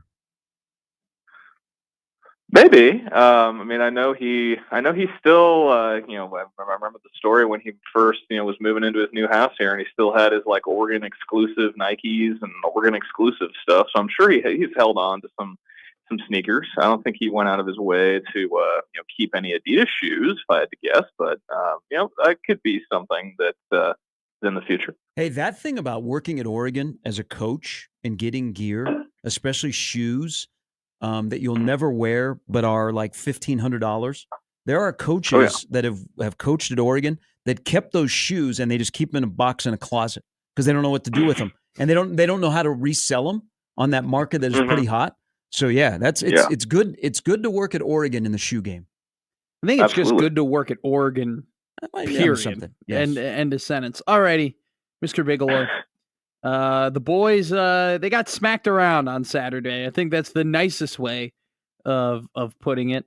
I mean, what do you take away anything from that game? Do you just go outside and bury the tape after it? Do you watch? Like, what do you do after that embarrassing defeat? Yeah, I mean, I don't know if you like treat it like the Office Space copy machine or what you do with it, but I mean, you definitely, like, watching it play out, hearing from Fred Hoiberg post game, I mean, blame talked about the lack of good prep and a bad week of practice and all of that. But I mean, at the end of the day, I mean, it's your conference opener. It's a long season ahead. It's doesn't have to be this referendum or anything on the season, but I mean, it's definitely a black eye. I mean, a 37-point loss to anybody is a black eye, let alone a Michigan State team that I think is good, but is not. I don't think they're 37. I mean, they beat Nebraska by 37, but I think if they played 10 times, they're not going to win by 40 majority of the time. I mean, that was definitely an eyebrow raiser. I mean, a lot of it was about effort. A lot of it was, I mean, especially the rebounding numbers where, I mean, that's what told the story.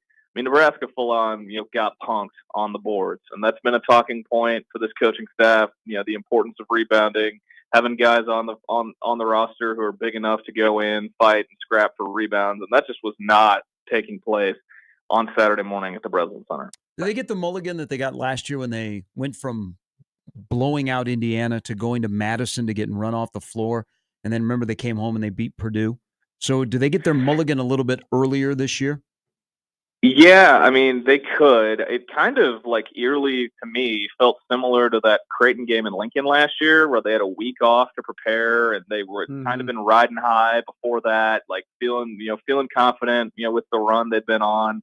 Then added layoff, added prep, and they just get mollywopped. I mean, that's what it kind of felt like to me. And, now they have another, long layoff before IU comes in on Friday. I mean, they didn't start Big Ten play on a good note last year either. They came off, playing Creighton and blew a double-digit lead at the barn to a bad Minnesota team, and lost by double digits in that game. So, kind of eerily similar vibes to the start of conference play, and we'll see how it looks on Friday night against IU. All right, so in this question, Jacob, I'll harken back to last season. There were points where Casey was unstoppable. There were points where he was incredible. He was shooting the ball at an incredible rate. And then there were also points where he wouldn't play against Ohio State in the second half. And he would, there would be guys who would have bigger roles and their roles reduced. And I think what it came down to, and I think we saw it at the end of the season, was Fred knew his team. He was discovering his team. He knew what guys worked in certain spots, what rotations worked against certain teams, where the matchups were.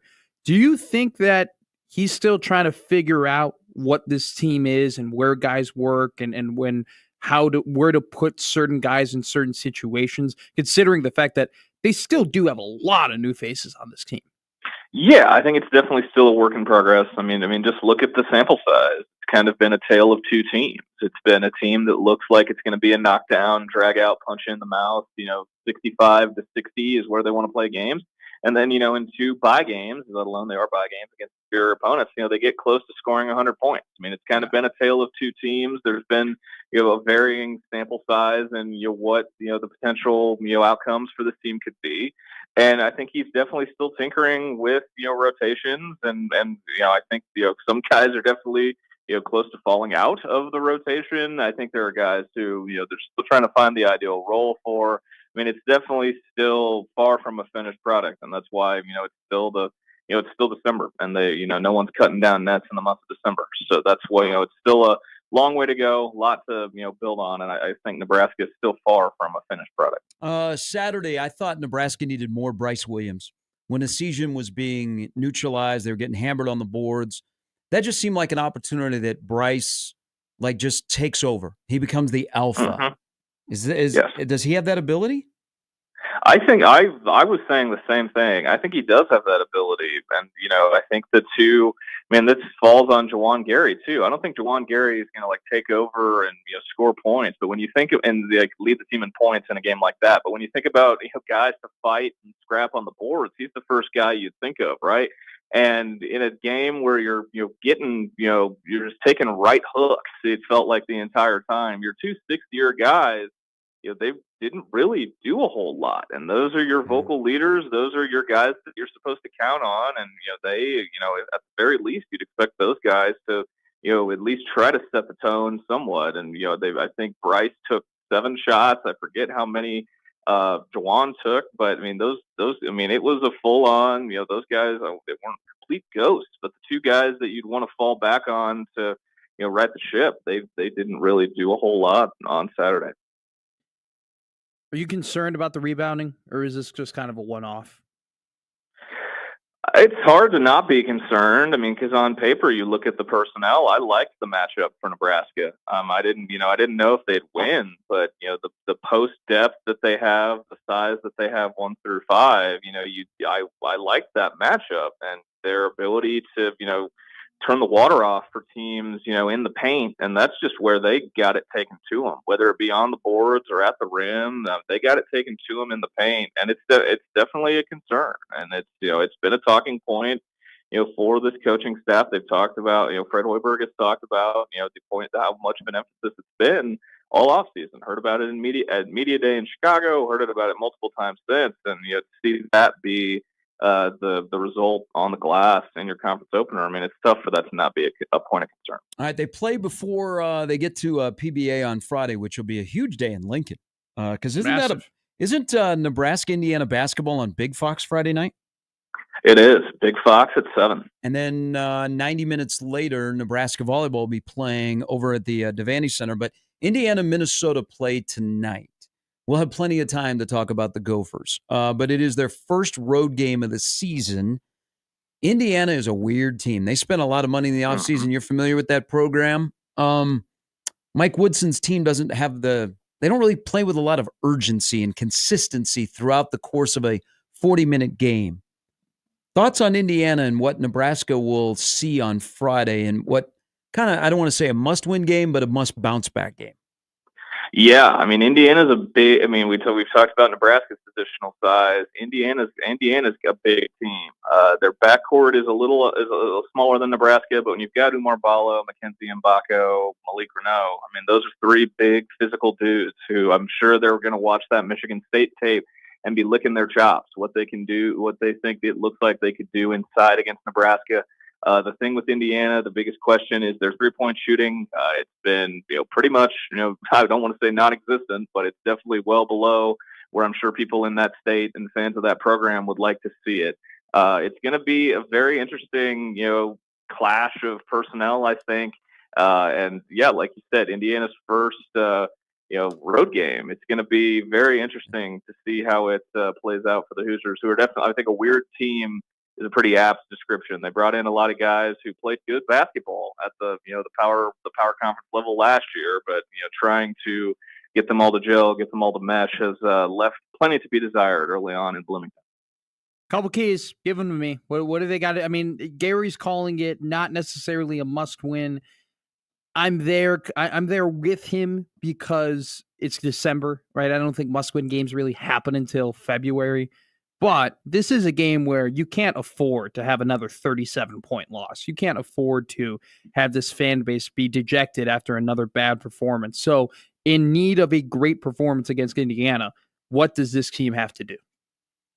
I mean, they're gonna have to be ready to play physical. I mean, that's the biggest thing. I mean, Indiana's guards, they're not as athletic as Michigan State, but Miles Rice and Cannon Carlisle, I mean, they're tough. They're tough dudes. And then I could, talk ad nauseum about Ballo, Mbako, and Renault.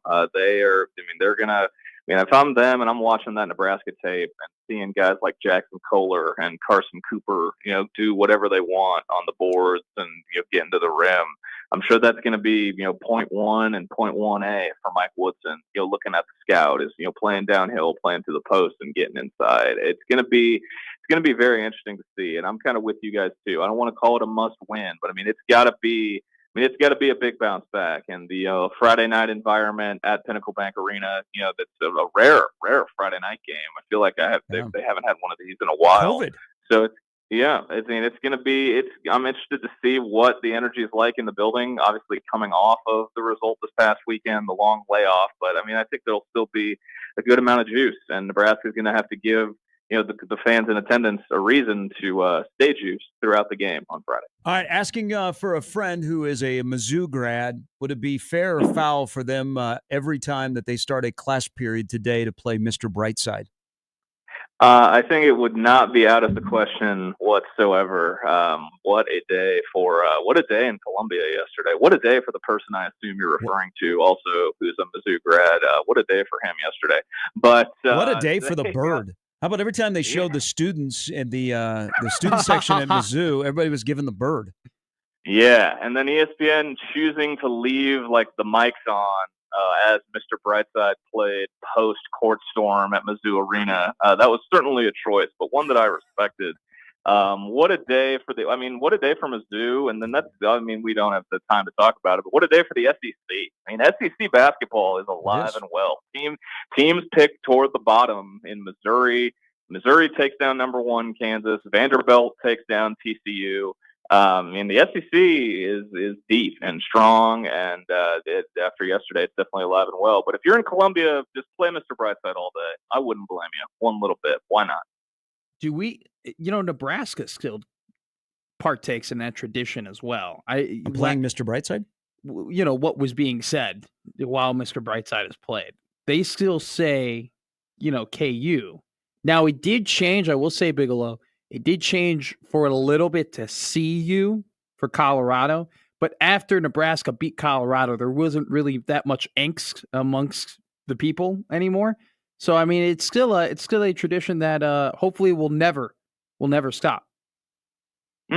Yeah, I mean, as someone who, I was in the building last week for the attempt at it in Omaha after the game, and then then watching it on TV yesterday in Columbia. Yeah, not kind of a week from hell for Bill Self and KU, but there's definitely some soul searching to be done with the makeup of that roster, to say the least. Yeah, they have a little bit of an identity problem right now. Trying to figure out absolutely. who they want to be. Yeah, and that may be an understatement. I never thought I'd see any iteration of Kansas basketball where the high-low game is just non-existent, especially when you have arguably, if you could design a high-low big in a factory, he would look like the guy they have. And the identity of Kansas basketball, as long as I've known it, is the high-low game, and it's just non-existent with this team, which is quite frustrating to watch. So. I would agree. All right. Sorry it didn't work out that Matt could be sleeping on your couch, but I'm glad that you still came on anyhow today. Appreciate the invite, though. No. Hey, I was just appalled at you commuting from Lincoln. That was the biggest thing more than anything. Yeah, it's not that bad. I will say this while you're here, Bigalow, because this is, your city. On the road from Lincoln to Omaha, no streetlights? What are we doing here? There's no overhanging lights. It's pitch black. I mean, that's dangerous. Streetlights on the interstate? Is that what you're at? Well, I mean, I guess just the highway. I mean, it's just pitch black. It's dark. It's dangerous. I mean, there's got to be something there. There's nothing light. I hate being the high beam guy. I never want to be the high beam lights guy, but I had to be the high beam lights guy today for my safety because I don't know where I'm going. I don't know my butt from my elbow. Now you've just got me worried about where the hell you were driving. Yeah. You thought you had to have your high beam. I couldn't see. I was driving at 4:45 in the morning. It's pitch black out. Yeah. I'm just saying it's a safety hazard. We need to be better, Omaha. You hear me? We need to be better. You're gonna learn fast. You got me concerned about your route choice more than anything. I went right down the interstate. I went right down. Yeah, you just said I didn't know where I was going. I just kept following the yellow brick road, and then eventually it pulled me up right to NRG Media's little domicile. But to be fair to my new partner, he's Mr. Public Transportation back in Chicago. I am. I took the Metro. It was great. Yeah. Metro. No, that's fair. Driving to work was weird. Yeah, I can imagine that. But I'm happy to have you here, man. Me too. And good. Looking forward to Mondays at 9 rolling forward. And I appreciate the time, like always, guys. Have a good rest of the debut show. Good rest of the week, folks. Thanks, Biggs. Thanks, Biggs. What are you looking at, man? You're making. You just said it was. I didn't know where I was going. Driving from Lincoln to Omaha. No, I knew where I was going. What, get off in Fremont? I just couldn't see anything. It's dangerous. It was dangerous out there. All right, I couldn't see anything. It was dark. Your eyes are better than both of our eyes combined. Are you good? Bad driver? My friend Kevin would claim I'm a terrible driver. Then you'll fit in here. I would claim that it was a bad outing. Okay, and that I actually am a good driver. Okay, Accident?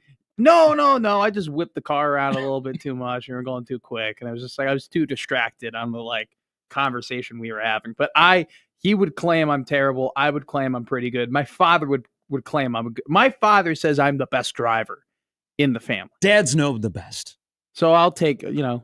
He's my dad's at the age now though where he's like 15 years older than you. He hates driving. He hates it. He can't stand it. He doesn't want to do it anymore.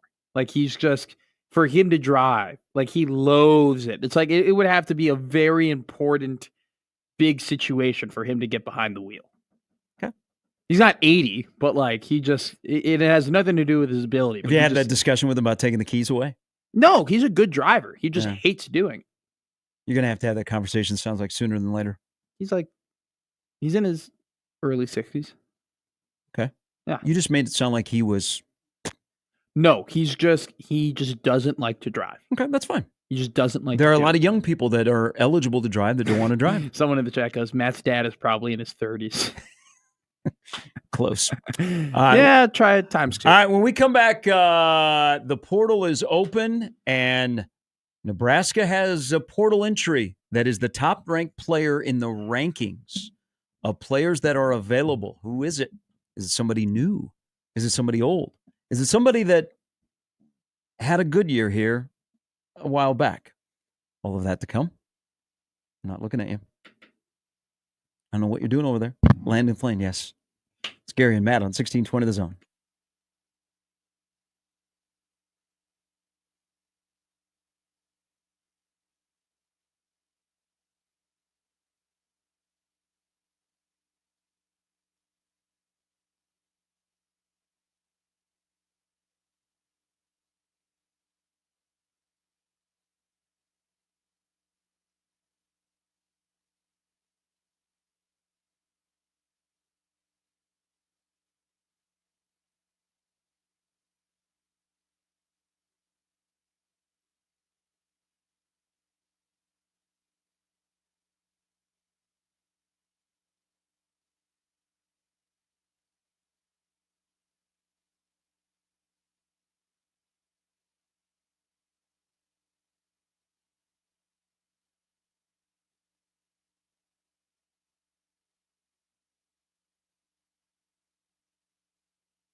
All right, the portal is open for college football between now and the day that Nebraska plays Boston College in the Pinstripe Bowl.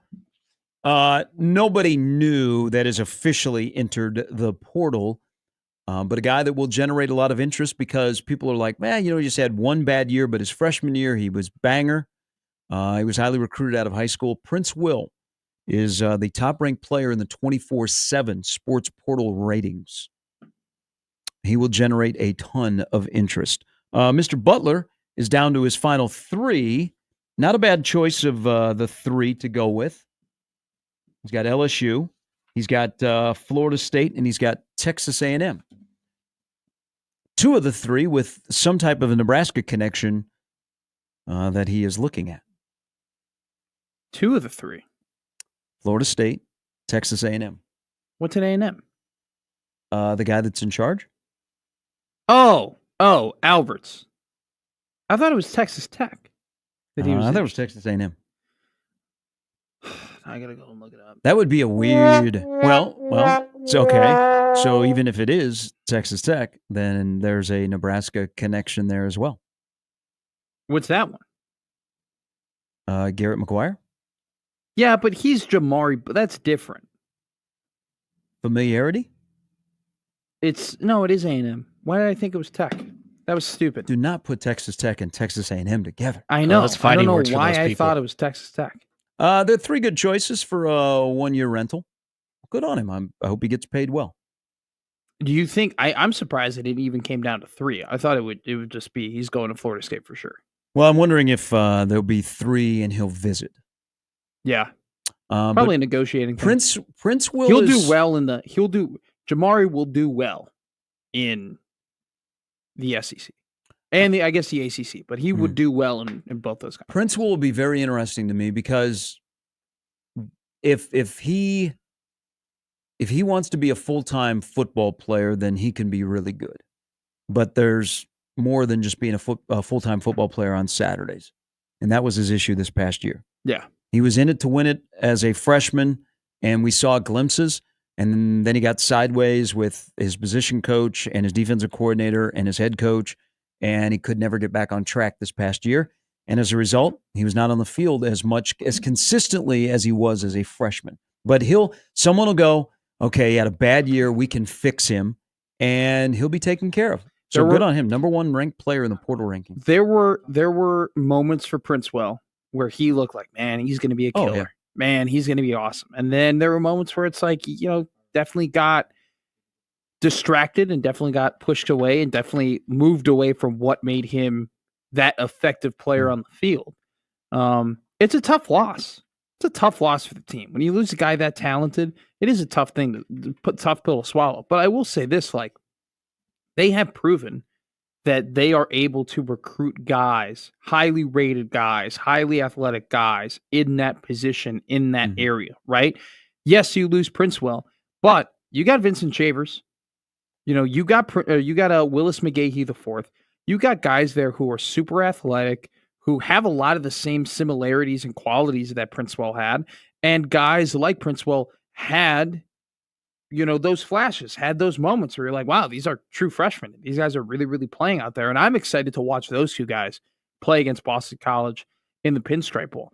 But I think good for him. Good on him. Got a lot of money and if he wants to, you think he'd be able to start in the SEC right now? And I'm not talking obviously he could start at, Mississippi State or Vandy or one of the lower programs. But he would probably have to stay a year. Change of scenery probably will do him well. Yeah. The right program, being able to enroll early. Yes. Here is Jack. Good morning, Jack. Thanks for holding. Hi, thanks for having me on. I just had a question for Matt. Hey, Jack, how are you, man? Good. So I know you're a Chicago guy. You're probably high on the Italian beef and deep dish pizza, which we call lasagna here in Nebraska. You can call it whatever you want. It's good food, Jack. But you're a Nebraska resident, to be at least. It's winter time. My question is, have you ever had chili and cinnamon rolls? If so, what's your opinion? If not, Gary, I was wondering if we can get them on a performance improvement plan until that happens.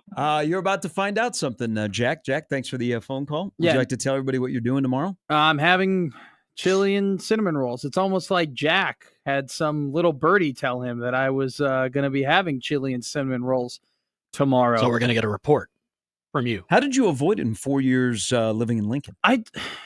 It just never really came up and no one was ever like, hey, Matt, I got this great idea. How about you have chili and cinnamon rolls?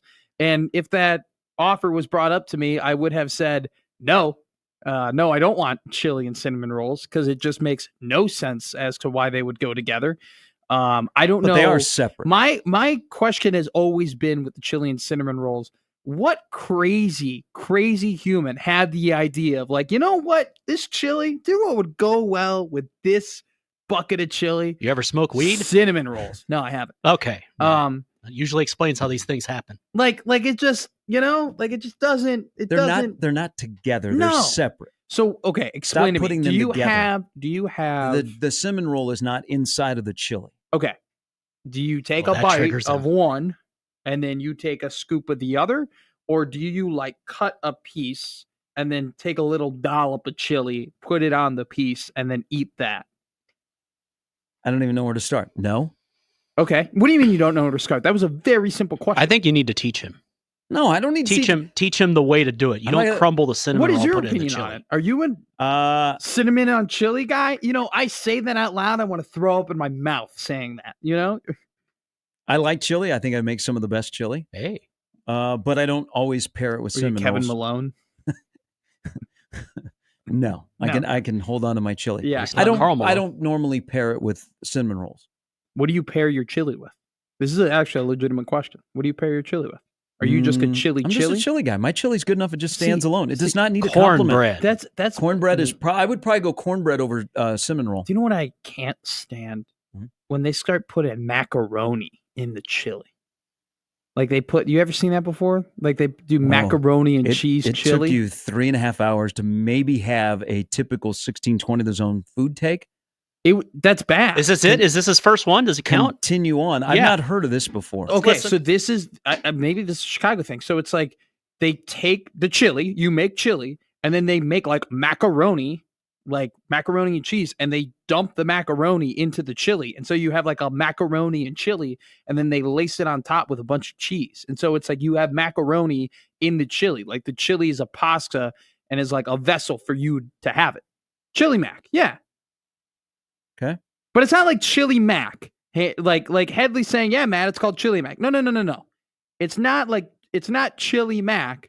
It's like you're just putting the pasta in with the chili. Okay, but it's still chili. It's not mac and cheese. No, it's not so you mac don't and have cheese. Okay. No. It's chili, and there are some macaroni noodles in there. Okay. Someone doesn't like how I say macaroni. It's 3 words.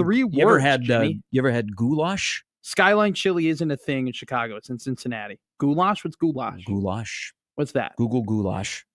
It's delicious. Skyline chili's got it. There's too much like water. Very soupy. Goulash is a hearty stew or soup that originated in Hungary and is commonly eaten in Central Europe and in the Balkans. Or in America. Okay. Is it just beef stew? I mean, that's what it is. Can somebody bring some goulash here one of these days for young tomato Matt? stew. This is just beef stew with tomatoes. It's like I like chicken marsala. You like chicken marsala? I don't know why I went from goulash to chicken marsala, but I love chicken marsala. Just cook. Yeah, no. We still are. We are still good. We don't have a bad food taste. Yeah. I don't think I have a. Give it time. I don't think I really have a bad. Like I was trying to think of one because I know they were like talking about that when I got introduced. Like waiting for my bad food take. I don't really. Oh, it'll come. Yeah, it just come naturally. Could come in the crossover. Yeah, but it's not chili mac. It's like they put the macaroni in the chili. It's disgusting. Just let your chili be chili.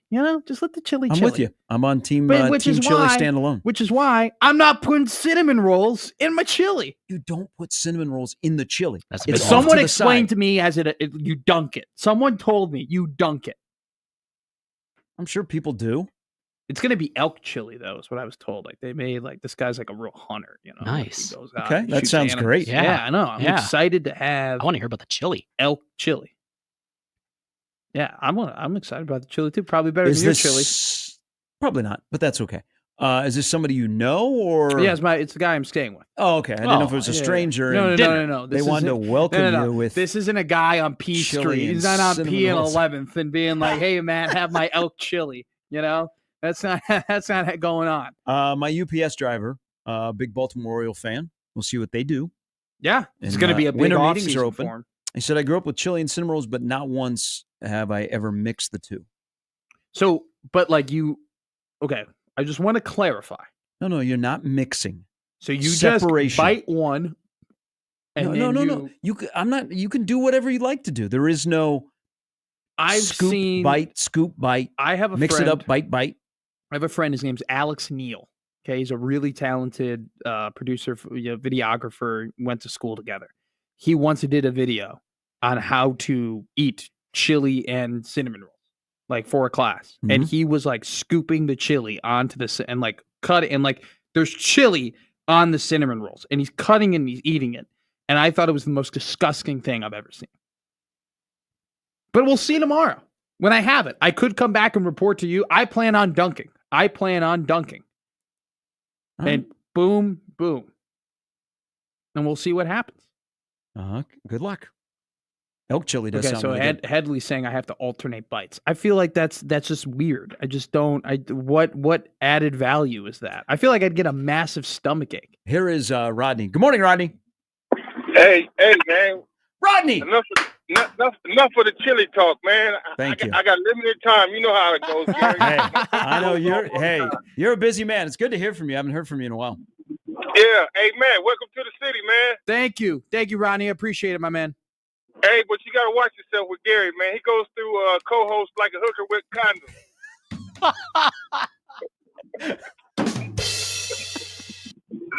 Yeah. Mic drop for the day. My man. Hey, check it out, man. I had a dream about you. Oh, Jesus. About me or Gary? Gary. Oh, dang it. Give it to me, Rodney. All right. One day we was having a fundraiser online trying to get the UNO football team back together, man.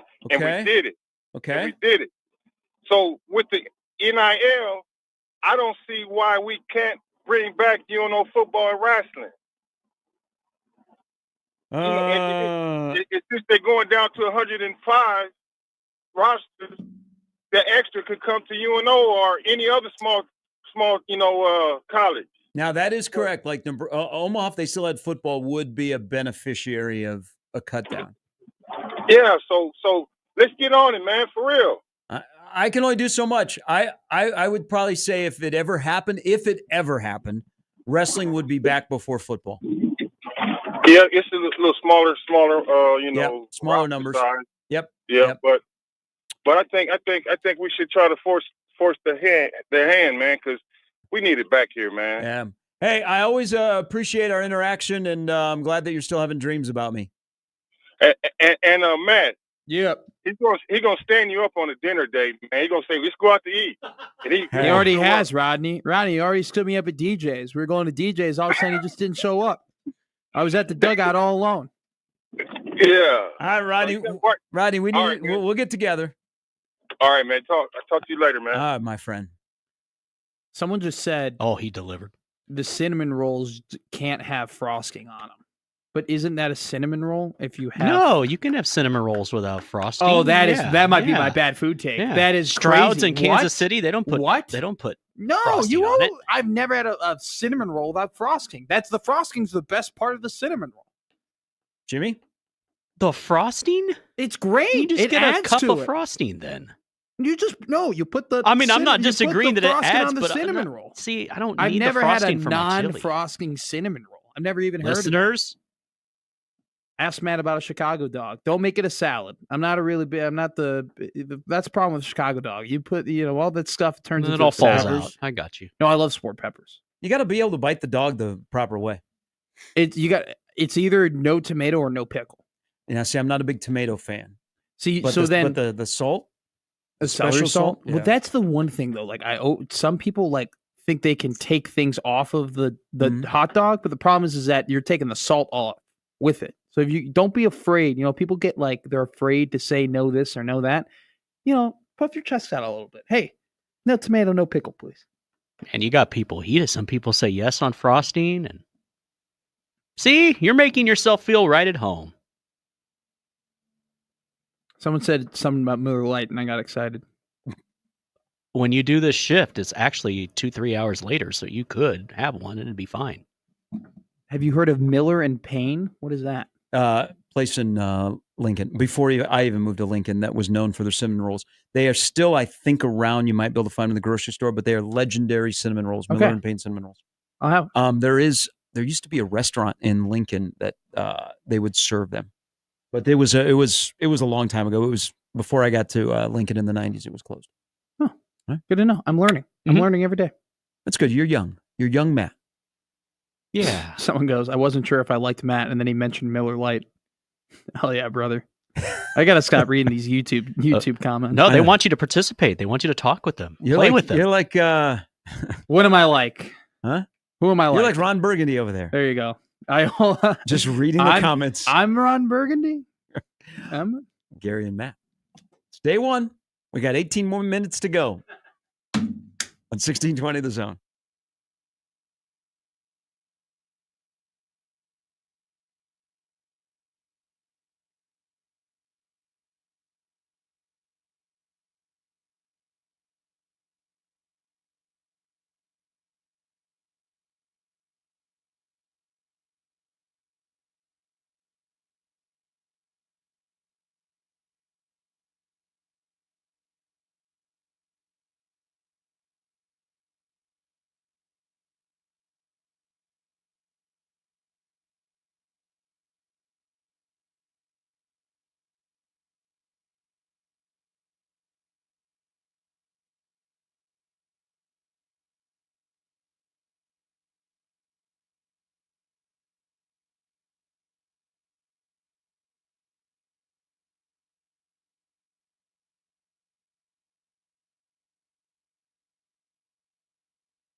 Justin writes into the Equitable Bank inbox. Are you going to get an email address today? It's coming. That's not Justin's question.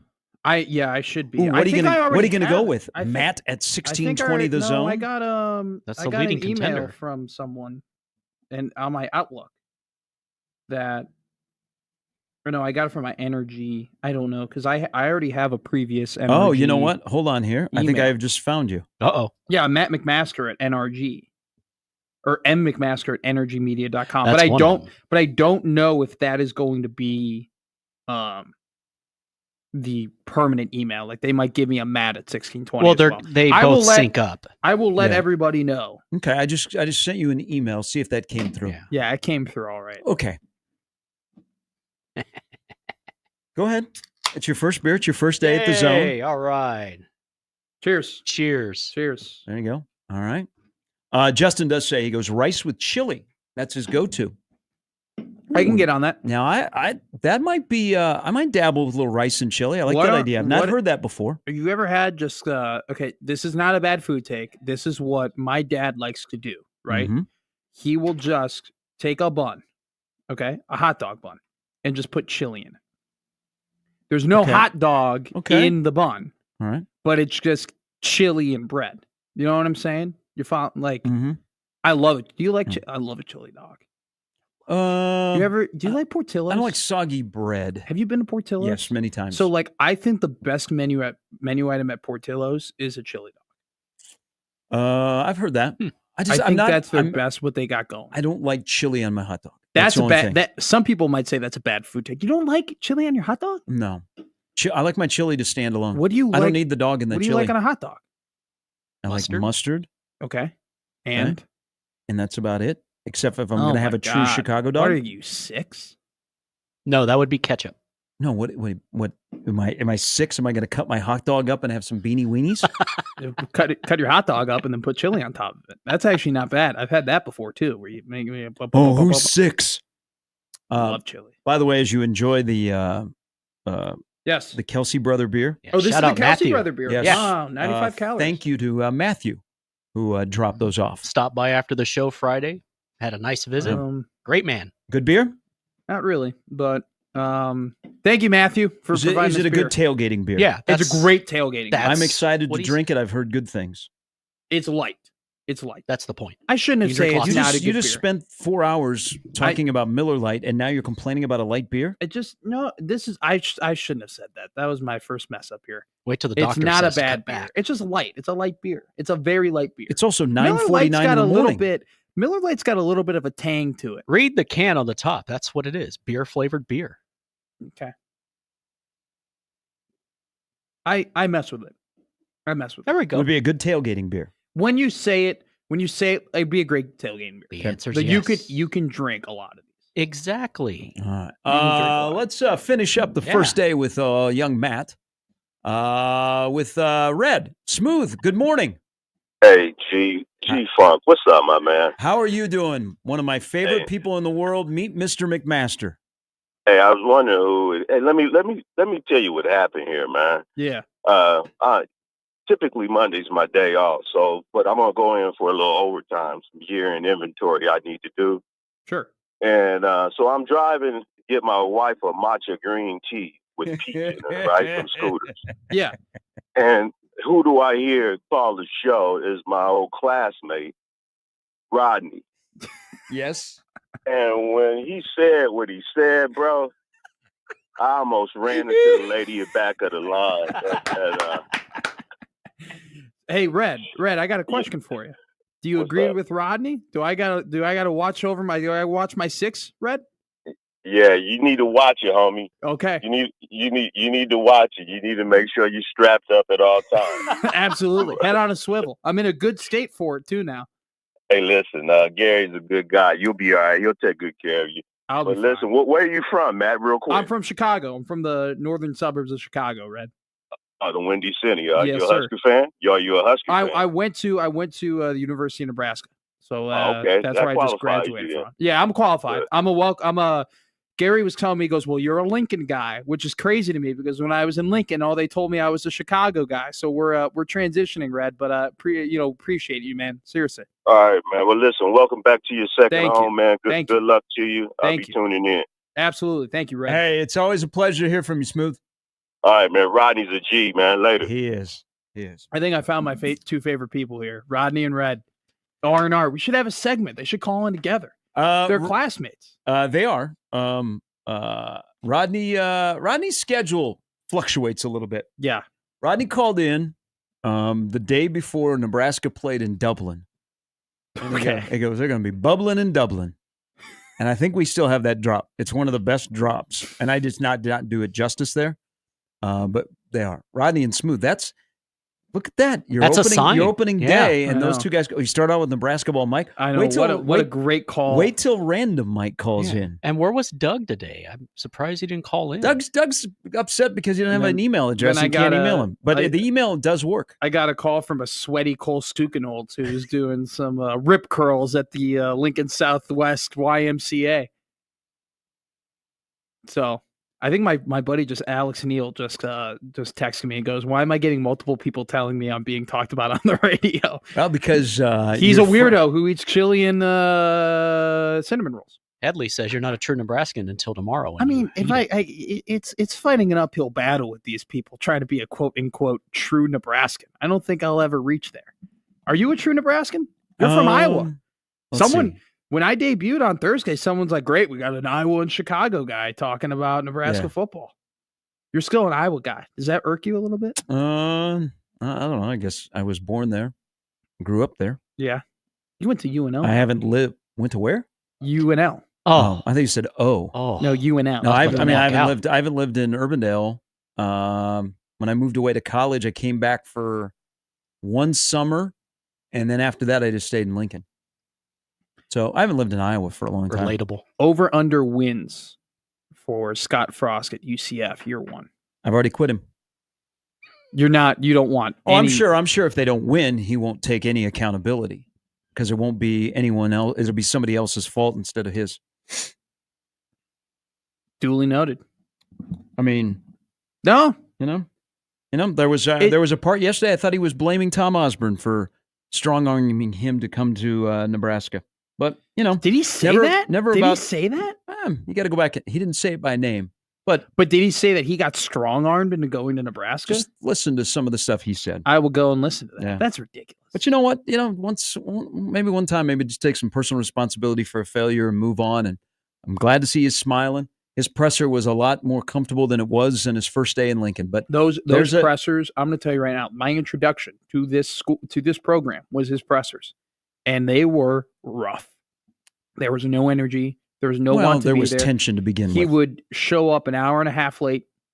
You'd just be standing there doing nothing, twiddling your thumbs. We got to quit for something to happen. Got to quit him. There's some people though who are going to. We've quit Steve Peterson. We've quit Harvey Perlman. We got to quit Scott Frost.